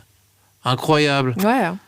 Mais oui, depuis mes 18 ans, pareil que toi. C'est un bonus tous les jours, la vie. Dingue. Et là aussi, c'est marrant parce que ces questions-là qui font vachement sens avec certaines personnes, avec toi, pareil, j'ai l'impression de savoir qu'est-ce que tu vas répondre. Genre, qu'est-ce qui te donne de la force dans les moments de doute, par exemple? Est-ce que tu as des rituels ou des trucs qui te rassurent ou, est-ce que ça t'arrive les moments de doute? Bah non. Ouais, c'est ça. Non, mais c'est ça. J'ai pas trop de C'est doutes assez en dingue. fait. J'ai pas de... Mais en fait, je fais ce que j'ai envie de faire et si ça marche pas, tant pis quoi. Ah, c'est pas très grave. dingue. Mais non, je doute pas trop. Victor, mon associé, Vito, mon associé, il doute beaucoup. Et donc, c'est lui qui est un peu la partie stress par rapport aux vues, par rapport aux likes, etc. Moi, je suis en mode, bah non, en fait, c'est peut-être une vague. En fait, peut-être demain, ça marchera. Demain, ça marchera pas. Demain, ça remarchera. Enfin, tu vois, genre, je crois toujours, en fait, et je suis vachement optimiste, en fait, dans la vie en général par rapport au futur, tu vois. Ouais. Je me dis toujours que tout ira bien, tu vois. Mm. Et je me suis toujours dit ça. Et en fait, tout... Et oui, j'ai de la chance, tout va bien, en tout cas. Mais c'est vrai que non, j'ai jamais trop eu de doutes. Les seuls moments où j'ai eu des doutes, c'est un peu pendant les études, où tu as un peu peur par rapport au fait de foirer, etc. Là, j'ai eu des gros doutes dans ma vie à ce moment-là. Et ça me suit encore aujourd'hui. Parfois, je fais encore des rêves de mes études, tu vois. Des cauchemars de mes études, ouais. Où j'étais en mode, ah putain, j'y arrive pas. Ah non, c'est bon, c'est un rêve. C'est pas grave. Mais à part ça, c'était parce que c'était pour ma mère, tu vois. Et à partir du moment où j'étais seul avec moi-même, j'ai aucun doute par rapport au fait que même si je réussis pas, je serais quand même heureux, en fait, tu vois. Mais vraiment, j'ai envie de te dire un truc même pire que ça. Ou mieux, mais ma mère, en gros, pendant les 3 premières années de ma vie, on a été SDF. Donc, en gros, 2-3 premières années de ma vie, c'était pire que l'hôtel. Mais ça, je me rappelle pas du tout. Moi, j'ai aucun souvenir. Ouais. Et j'en suis sûr que même à ces moments-là, ma mère avait de l'optimisme. Même à ces moments-là, elle était pas heureuse, mais elle était bien parce que j'étais là, tu vois. Et qu'elle savait que j'étais en bonne santé, etc. Et quand on est arrivé à l'hôtel, c'était un truc de ouf pour elle. Ouais. Et quand on a eu notre appart, mais alors là, t'imagines. Enfin, et en fait, le truc aujourd'hui, ce dont je me rends compte maintenant avec ma fille, c'est que si je lui... Enfin, tu vois, je suis un papa gâteau, moi, qui lui donne beaucoup trop, tu vois. Mais c'est quand même cool d'avoir ces trucs où t'as rien aussi au départ. Ouais. Et de se rendre compte, de l'évolution. Sinon, tu te rends pas compte, en fait. Et en fait, sinon, tu considères les choses comme acquises, quoi. Bah ouais, mais comment tu peux être heureux dans la vie si t'as déjà tout quand t'es petit? En fait, si tu gagnes rien plus tard avec ce que t'as fait, avec qui t'es, enfin, tu vois, genre... Comment tu peux être heureux, en fait? Ça, j'ai beaucoup de mal à comprendre comment les enfants de riches, ils peuvent être heureux, en fait. Bah, c'est souvent que, justement, on se rend compte qu'ils ne le sont pas. Bah, de ce que j'ai cru comprendre, en tout cas, ouais, mais je peux comprendre, en fait, qu'ils soient pas riches et qu'ils soient tristes. Ouais. Parce qu'en fait, si tu as tout, directement dès que tu es né, mais comment tu peux avoir du plaisir dans la vie, en fait? Le plaisir, c'est justement parce que tu as connu le rien, en fait, le vide. Tu as connu T'as connu le système D, t'as connu la débrouille, t'as connu les pires moments, tu vois. Mais même dans les... Mais si t'as pas connu ça, ouais, compliqué, quoi. Mais... Ouais, et même en moins dramatique, moi, je me souviens, je fais toujours le parallèle entre les périodes de taf et les vacances. En fait, et on dit souvent, si t'as été en vacances toute l'année, tu savourerais plus les vacances autant que les moments où t'as bossé, ou il s'est passé des choses, ou voilà, t'étais dans ton cadre, dans machin, et que là... ça y est, tu déposes tout ça et tu profites de tes vacances. C'est vrai, ouais. Après, le mieux, c'est de considérer les vacances comme tous les jours. Comme des vacances. Ouais, non, mais c'est clair, c'est l'objectif. C'est l'objectif des gens qui font, en tout cas. C'est ce que je souhaite à tout le monde. C'est vrai que le jour où tu te réveilles et tu te dis « Ah, c'est trop bien aujourd'hui, encore aujourd'hui. Qu'est-ce que je vais faire ?» Mais c'est... Tout ce que tu sais que tu vas faire va être cool, en fait. Tu vois ce que je veux dire? Ouais, non, mais c'est clair. Genre, même si tu dois faire un truc comptable ou quoi, c'est quand même cool. Tu vois, genre... Mais ça, je pense que ça vient pas forcément du taf que tu fais, même si mon taf est très, très cool. Genre, ça vient plus d'un truc intérieur en toi, tu vois. Genre, effectivement, c'est plus simple si c'est un taf comme le mien, tu vois. Mais j'aurais été heureux quoi qu'il arrive, tu vois. Je le sais. J'aurais trouvé du bonheur là où...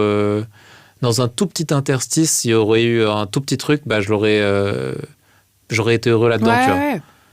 Et ça, c'est ma mère qui me l'a appris, tu vois. À pas jamais laisser tomber, enfin, tu vois, genre, à toujours voir le positif là où même il n'y en a pas, tu vois. Ouais, donc quand on gratte un peu, ta mère t'a apporté, en fait, finalement, un peu cet optimisme. Énormément. Cette confiance, ouais. Énormément. Et ça, je leur remercie beaucoup, tu vois. Ça a été tellement dur pour elle, la vie, que genre, je me rends compte à quel point j'ai de la chance aussi en la regardant, tu vois. Je regarde ses mains fripées par toutes ces années de femme de ménage, tu sais, où tes mains, en fait, ça ressemble plus à des mains, ça ressemble à des cloques vivantes, quoi. Tu vois, genre, même son visage, enfin, tu vois, genre, toutes ces années dures, etc. Mais t'as toujours un sourire, en fait. Tu vois, t'as un sourire, t'as un bonheur en toi qui émane. Et d'où ça vient? Ouais, une lumière. Ça vient de soi, en fait, mais ça vient d'où, tu vois, genre, et ça, j'essaie de l'entretenir. Elle doit être tellement fière de toi, de ton évolution. C'est un truc de fou. Elle se rend pas compte, elle est pas sur les réseaux. Tu sais, ma mère est analphabète, donc. Oui, mais au-delà des réseaux, elle se rend compte que tu gagnes ta vie, que tu es heureux, que j'ai un enfant, que je suis heureux. Ouais. Elle est très très heureuse maintenant, encore plus heureuse qu'avant. Surtout avec la petite. Elle a jamais été aussi heureuse et jamais vu un sourire aussi un sourire aussi beau, tu vois, depuis qu'elle est la petite. Et du coup, j'y vais tout le temps pour la voir avec elle. Non, mais ça, c'est incroyable. Hein. Oh. Ça, c'est vraiment dingue. Mais oui, j'ai eu beaucoup de chance d'avoir une maman comme ma mère. Après, ça n'a pas toujours été facile. Hein. Genre, voilà, c'est l'enfance un peu à la dure aussi, hein, quand même. Donc, mais... Tu choisis de retenir le bon, finalement, là-dedans? Moi, j'ai retenu que le bon, personnellement. Après, je pense que même le mauvais a été formateur pour moi, tu vois. Et m'a aidé dans plein de trucs, tu vois. Et il y en a certains qui verraient ça comme un trauma ou un traumatisme. Ouais. Moi, je le vois un peu comme une force aujourd'hui. Mais c'est pas bien et peut-être que c'est toxique de faire ça, tu vois. Mais j'avoue que moi, ça m'a fait du bien, en fait. Ça m'a aidé, ça m'a... Tu vois, genre, ces moments durs, en fait, ça m'a endurci. Ou alors, ça m'a fait comprendre que rien n'était très grave, tu vois. Ouais. J'avais rencontré Nikki Doll. Tu sais, la drag queen qui présente Drag Race. Elle m'avait dit un truc, tu sais, elle m'avait dit, tu sais, Ali, moi, quand je suis en drag queen, tout le monde a deux trucs. Soit m'adule complètement et à mes pieds, soit me déteste et me crache dessus. Ouais, elle a les deux opposés, quoi. Deux opposés totales. Et elle m'a dit, genre... et je me suis rendu compte depuis que je suis drag queen, depuis que je suis connue, à quel point ce monde est un peu une farce, tu vois. Genre, et à quel point, genre, il y a un truc des apparences, et à quel point les apparences font un peu tout. Et donc, avec ça, en fait, elle avait compris que ce monde n'avait pas trop de sens, tu vois. Et j'étais là, bah ouais, en fait, c'est trop bizarre. Moi, pareil, en fait, quand j'avais une casquette à l'envers avant d'être connue sur le Guilty Team, tu vois, genre, tout le monde s'en foutait de ma gueule et... Enfin, les gens me regardaient bizarrement, quoi, quand je rentrais dans un endroit ou quoi. Et maintenant, c'est l'inverse total, tu vois. Ouais. Et genre, ça n'a pas de sens, des fois, ce qu'on vit, la vie, etc. Juste profitons de ce qui est et soyons gentils les uns envers les autres au maximum. Et juste, faisons pas de tout ça un truc avec une grande importance, tu vois. Ouais. Je parle des problèmes de la vie... des trucs qui vous arrivent, etc. Genre, ça n'a pas beaucoup de sens, tout ça, tu vois. Genre, et ça en a jamais beaucoup eu dans ma tête. Aujourd'hui, je suis plus en phase avec ça, tu vois. Et je le comprends maintenant, vu que je l'ai vécu, tu vois. Ouais. Ouais, c'est beau, hein, ça fait réfléchir. Ça n'a pas de sens, la vie, je te jure. T'arrives, t'es là, ouais, tu nais, on te dit quoi faire, on te dit quelles études faire... on te dit pourquoi tu serais bon, mais en fait, laissez-moi tranquille. Ouais, déjà, est-ce que je sais même pas qui je suis, en fait. Tu vois, genre, avant de me lancer dans des études, attends, c'est qui est Ali, en fait, déjà. Genre, apprends à te connaître déjà, avant de savoir ce que tu veux faire. Non, mais la base, c'est ça, c'est d'apprendre à se connaître et bien s'entendre avec soi-même. Quoi. Ouais. Et encore une fois, bien s'entendre aussi avec son enfant intérieur, tu vois. Genre, alors, je sais pas à quel point c'est des conneries, ce truc-là, mais moi, justement, j'ai fait un truc d'ayahuasca, là, il y a pas longtemps. Et genre... Surtout que tu fais pas du tout des trucs comme ça, d'habitude. Non, moi, je suis pas du tout... Enfin, j'avoue que je suis pas trop dans les drogues et tout ça. Je bois pas d'alcool. Enfin, tu vois, genre... Non, ou même au-delà de ça, le dev perso... Dev perso, pas du tout non plus. Enfin, je m'en fous, en fait. Vraiment, tout ça, ça me passe au-dessus de la tête. Mais il y a un truc que j'aime bien, c'est les expériences, en général, tu vois. Et j'avais envie d'avoir une expérience un peu psychédélique avec moi-même. Et on m'a dit, l'ayahuasca, c'est vraiment le truc de ouf, etc. Et c'est vraiment un truc de ouf. Et tu vois, genre, j'ai eu un moment vraiment où j'ai enlacé moi-même quand j'étais petit, tu vois. Oh. Et je me suis enlacé, enfin, tu vois, et genre, j'étais trop content de le voir, enfin, tu vois, genre, c'était moi. Ouais. Mais genre, des moments comme ça, genre, complètement dingues que j'ai pu vivre grâce à ça, tu vois, genre, j'avoue que ça m'a fait du bien, tu vois. Et ça m'a permis de comprendre aussi que j'étais bien avec moi-même là aujourd'hui, tu vois. Mais j'étais pas bien avec moi-même à 17, 18 ans, même à 20 ans, tu vois. Mais là, aujourd'hui, j'ai renoué avec moi-même, tu vois. Et c'est ce que je souhaite à tout le monde, en fait. Quitte à quitter son taf, je vois tous les jours des gens qui quittent leur taf et qui sont heureux, et qui reviendraient jamais à leur taf d'avant, tu vois. S'il y a des gens qui ont peur de ça, mais vas-y, quittez votre taf, c'est pas si grave que ça. Il y en a beaucoup qui écoutent beaucoup leur peur et pas cet amour, justement. Quand j'étais prof des écoles, il y en avait beaucoup qui étaient comme ça aussi. Ils me disaient, écoute, moi, Ali, j'aimerais bien quitter mon taf, mais parce qu'il y en a plein des profs qui en ont marre, en fait. Mais j'ai 7-8 ans d'ancienneté, tu vois, j'ai des enfants maintenant, comment je fais, etc. Moi, j'étais en mode, mais tu t'en fous, tu y arriveras, tu vois, genre, avec prof des écoles, tu peux faire ce que tu veux après, t'as des compétences de dingue. Mais je sais qu'ils sont encore dans le staff, tu vois. Qu'ils sont pas prêts, ils fonctionnent pas de la même manière. On peut pas les forcer non plus, on peut les inspirer. Mais je pense qu'il y a trop de couches de peur, de croyances, justement, là-dessus. Je pense qu'il faut... Je sais pas comment faire, parce que moi, j'ai eu la chance de jamais en avoir, tu vois. Mais si j'en avais eu, j'aurais peut-être été dans ce cas-là aussi, tu vois. Je me serais forcé à faire des tafs, tu vois, que je veux pas faire. Mais c'est un peu pour ça que je fais le podcast aussi. J'ai beaucoup d'amis qui se sont créés ce genre de prison et tout. Bon, ça va, c'est pas non plus la croix et la bannière, mais il y a plein de choses qu'elles ne s'autorisent pas en l'occurrence, parce que c'est trop tard, ou parce qu'elles ont une famille, ou parce qu'elles gagnent tel salaire, donc il faut payer leur loyer, ou machin et tout. Mais avec ça, justement, en parlant avec toi et avec tous les invités, c'est vraiment inspirer et montrer qu'il y a d'autres modèles possibles et qu'en fait, écouter cet amour de soi et des choses, ça peut nous amener à des trucs très très chouettes, quoi. Au pire, qu'est-ce qui peut se passer en t'écoutant ? Genre, tu fais ce que tu veux ? C'est la meilleure des choses, non ? Ils te diront, au pire, je finis dans la rue, au pire, je finis bouffé par mes chats. Bouffé par tes chats, c'est un peu grave. Mais au pire, t'as plus de taf et c'est un peu compliqué, etc. financièrement. Mais au pire, si t'y crois, t'y arriveras, tu vois. Si tu fais ce que tu veux, en fait, t'y arriveras, pour moi. Mais oui, d'abord, il faut apprendre à se connaître. Une fois que t'as appris à te connaître, après... peut-être que c'est plus simple de quitter son taf. Parce que si tu quittes ton taf et que tu sais pas quitter encore, effectivement, tu vas être encore perdu, peut-être. Non, c'est clair. Non, c'est du taf, de se connaître. Oui, ça, je te dis, c'est un taf d'une vie, c'est tellement long.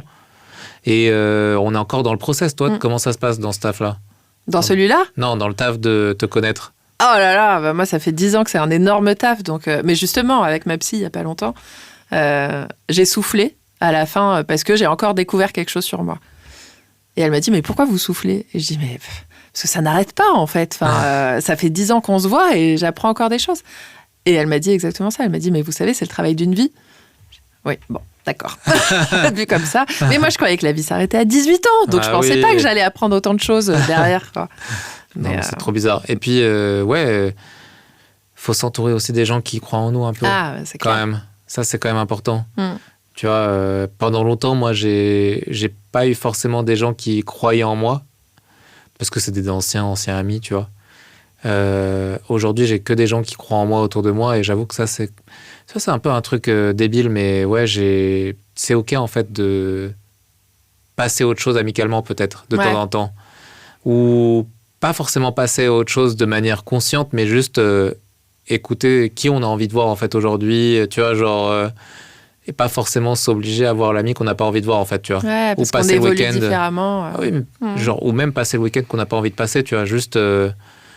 Bon, après, c'est très bien de s'écouter. Mais parfois aussi, c'est vrai qu'il y a des exemples contraires, tu sais, genre, par exemple, tu vas dans une soirée, en fait, t'avais pas envie d'y aller, en fait, ça se passe super bien. Enfin, il y a des exemples contraires, je suis d'accord. Mais pour les amitiés, si c'est la 4e, 5e, 6e, 7e fois que vous vous voyez, et genre, tu te fais chier, ou tu vois qu'il n'y a pas de rapport entre les deux, tu vois, et c'est pas grave, en fait. Il y a d'autres gens, sur Terre, tu vois, genre, c'est pas si grave que ça.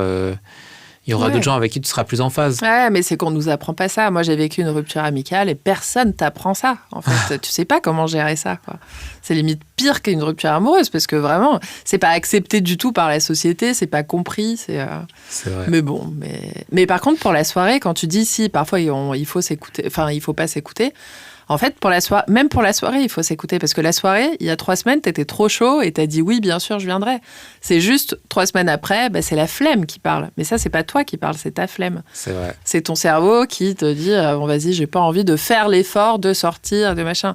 Mais tu sais très bien qu'une fois là-bas, en fait, tu vas parler à des gens, tu peux te marrer et tout. C'est vrai. C'est là encore, tu t'écoutes, mais tu écoutes celui qui était dans de bonnes conditions pour prendre une décision. Ah, c'est intéressant, j'avais pas pensé ça comme ça, mais oui, t'as raison. J'en ai plein des comme ça.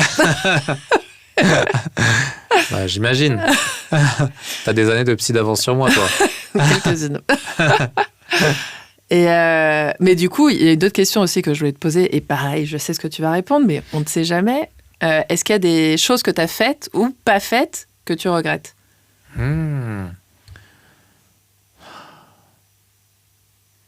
Effectivement, il n'y a rien que je regrette.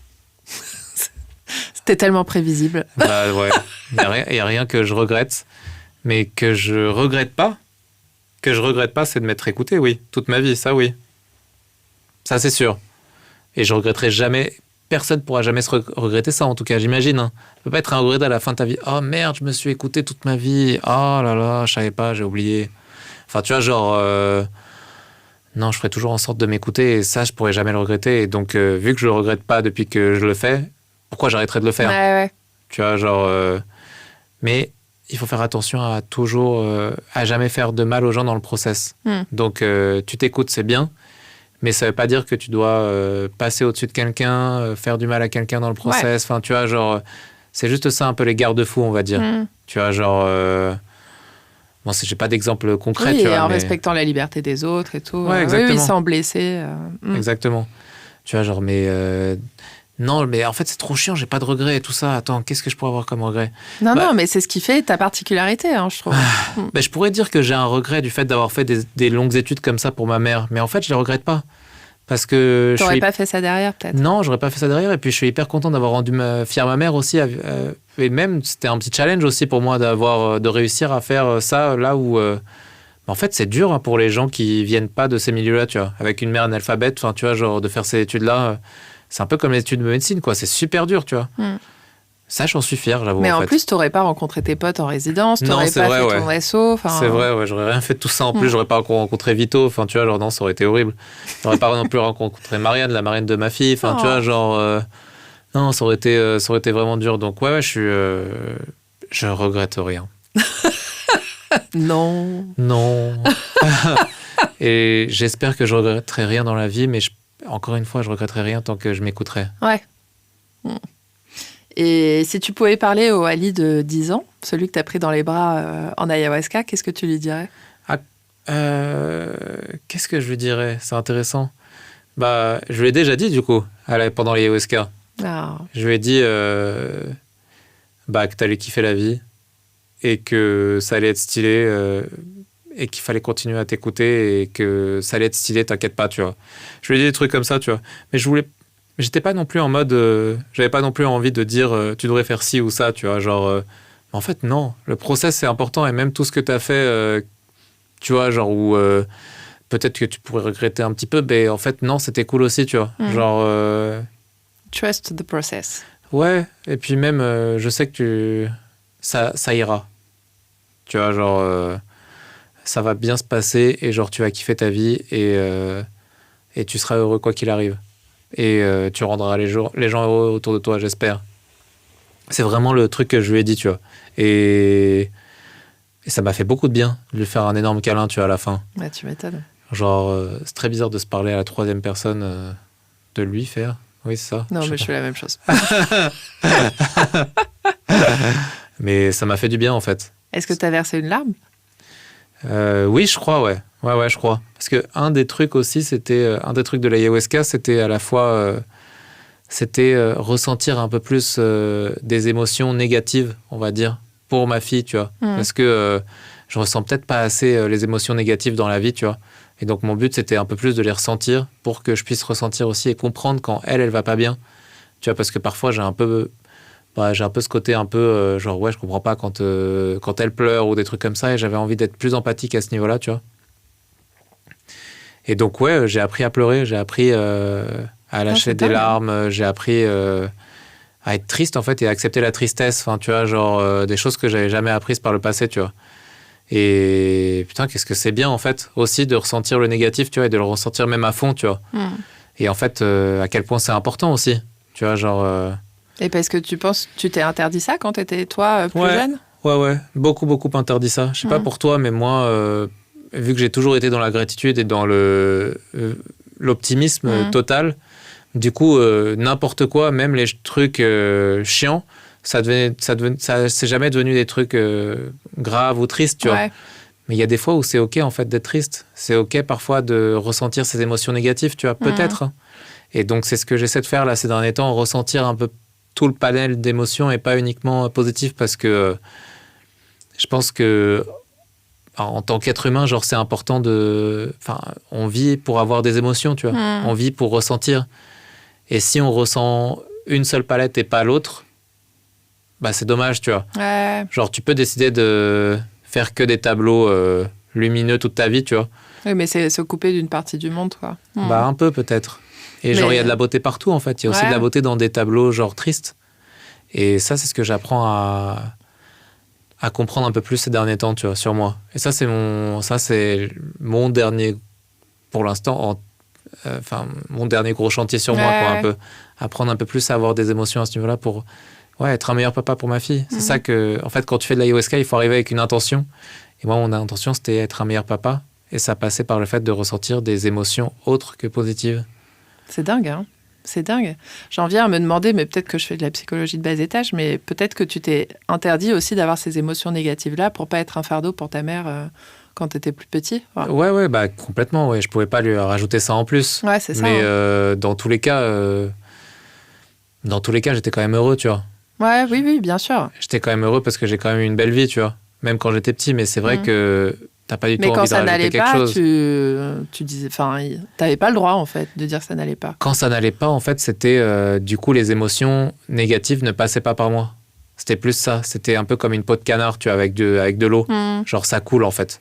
T'es en mode, une émotion négative. Ah bon bah ok. Ouais, c'est dingue. Je ne l'écoute pas. Elle passe et tu vois, ça passe à autre chose, tu vois. Ouais. Et là, l'idée maintenant, c'est de l'accepter, de l'intégrer et de la libérer. J'ouvre un peu plus les ailes, la peau de canard, et genre... et je suis là, ok. Ah oui, ça c'est triste. Mais en fait, c'est beau aussi, tu vois, genre... ou même parfois, c'est pas beau. Et genre, c'est ok, en fait, tu vois, genre... il faut juste vivre cette émotion, tu vois. Bah, ça, c'est dur à... Ça, c'est dur pour moi aujourd'hui. Mais l'ayahuasca m'a aidé beaucoup, tu vois. Et plus que la thérapie, tu vois, ces derniers temps.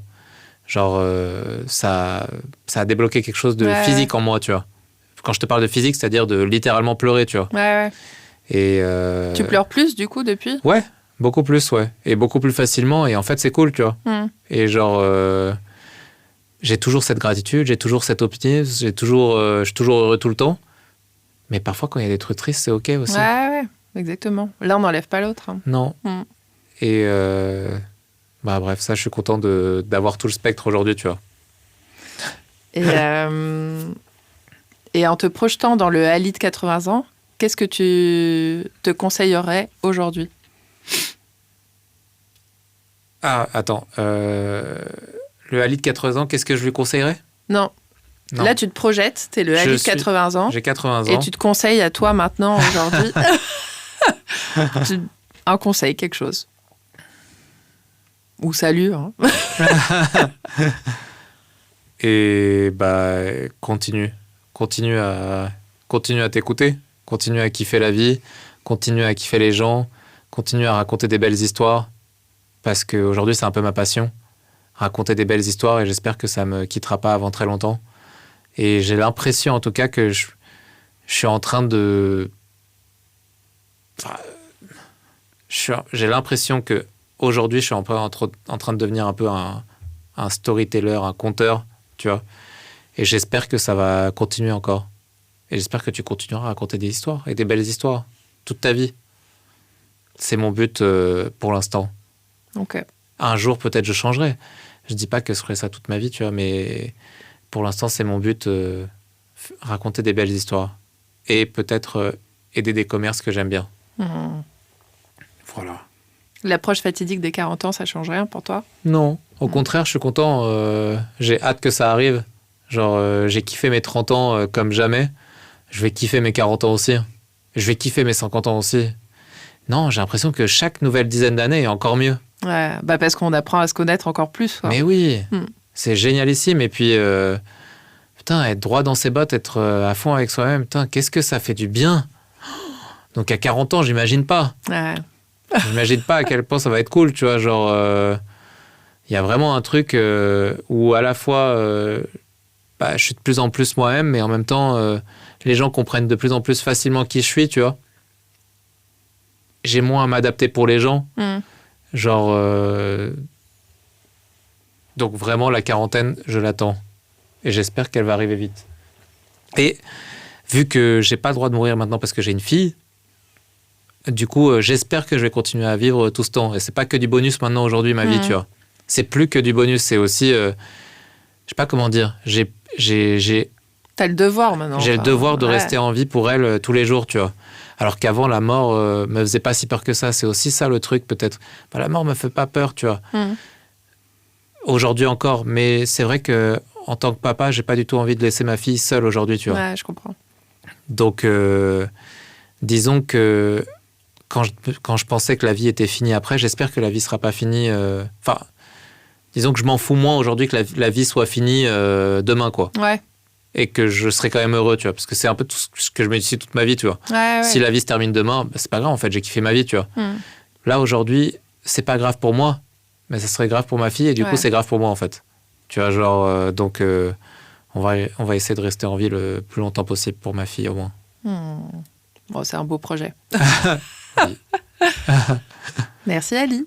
Merci à toi, c'est fini? Ça dépend. Est-ce que tu veux rajouter quelque chose ou pas? Est-ce que toi, tu veux rajouter quelque chose? Moi, j'ai une petite phrase de conclusion. Mais attends, t'as une phrase de conclusion. Est-ce qu'il y a des choses dont on n'aurait pas parlé que t'aurais quand même aimé aborder? Moi, j'aimerais parler de Vito, vite fait. Vito, du coup, c'est mon associé sur Ligue Ultime. C'est le parrain de ma fille, aujourd'hui. C'est celui... Donc, que tu as rencontré en résidence, c'est ça? À la résidence universitaire. C'est celui avec qui j'ai passé le plus de temps dans ma vie, je pense. Après ma mère. C'est un peu ton frère. Ouais, c'est vraiment mon frère de cœur, en fait. Pas de sang, mais de cœur. Et d'ailleurs, on se ressemble physiquement. Les gens, ils disent, mais c'est pas toi, en fait, t'es pas la même personne. Enfin, bref. Et en fait, on se ressemble beaucoup aussi mentalement, je pense. On a un peu cette même frénésie, ces mêmes obsessions pour la nourriture, pour plein de choses, pour raconter des histoires, tu vois. Et je vous souhaite à tous et à toutes de trouver votre Vito. Quelqu'un qui croit en vous depuis le début, qui vous porte, qui vous aide, qui soit là pour vous, qui vous aime. Il n'y a pas amitié plus belle que celle-là, qu'une amitié. Attention, il y a plein d'amitiés, il y a plein de belles amitiés, tu peux avoir des meilleurs potes, etc. Ouais. Et c'est très cool. Mais des gens qui croient en vous, croient en qui vous êtes au fond. C'est-à-dire au petit Ali ou la petite Vanda, ça c'est rare. Et des gens avec qui tu matches avec l'enfant intérieur, tu vois. Et ça, c'est très très rare. Et donc, je vous souhaite à tous de trouver quelqu'un qui soit comme Vito pour moi. Quelqu'un avec qui je puisse tout partager. Les problèmes, les délires... et genre qui vous jugera jamais par rapport à qui vous êtes ou ce que vous dites, ce que vous faites. Enfin, vraiment, c'était vraiment ce que je voulais rajouter en plus à la fin.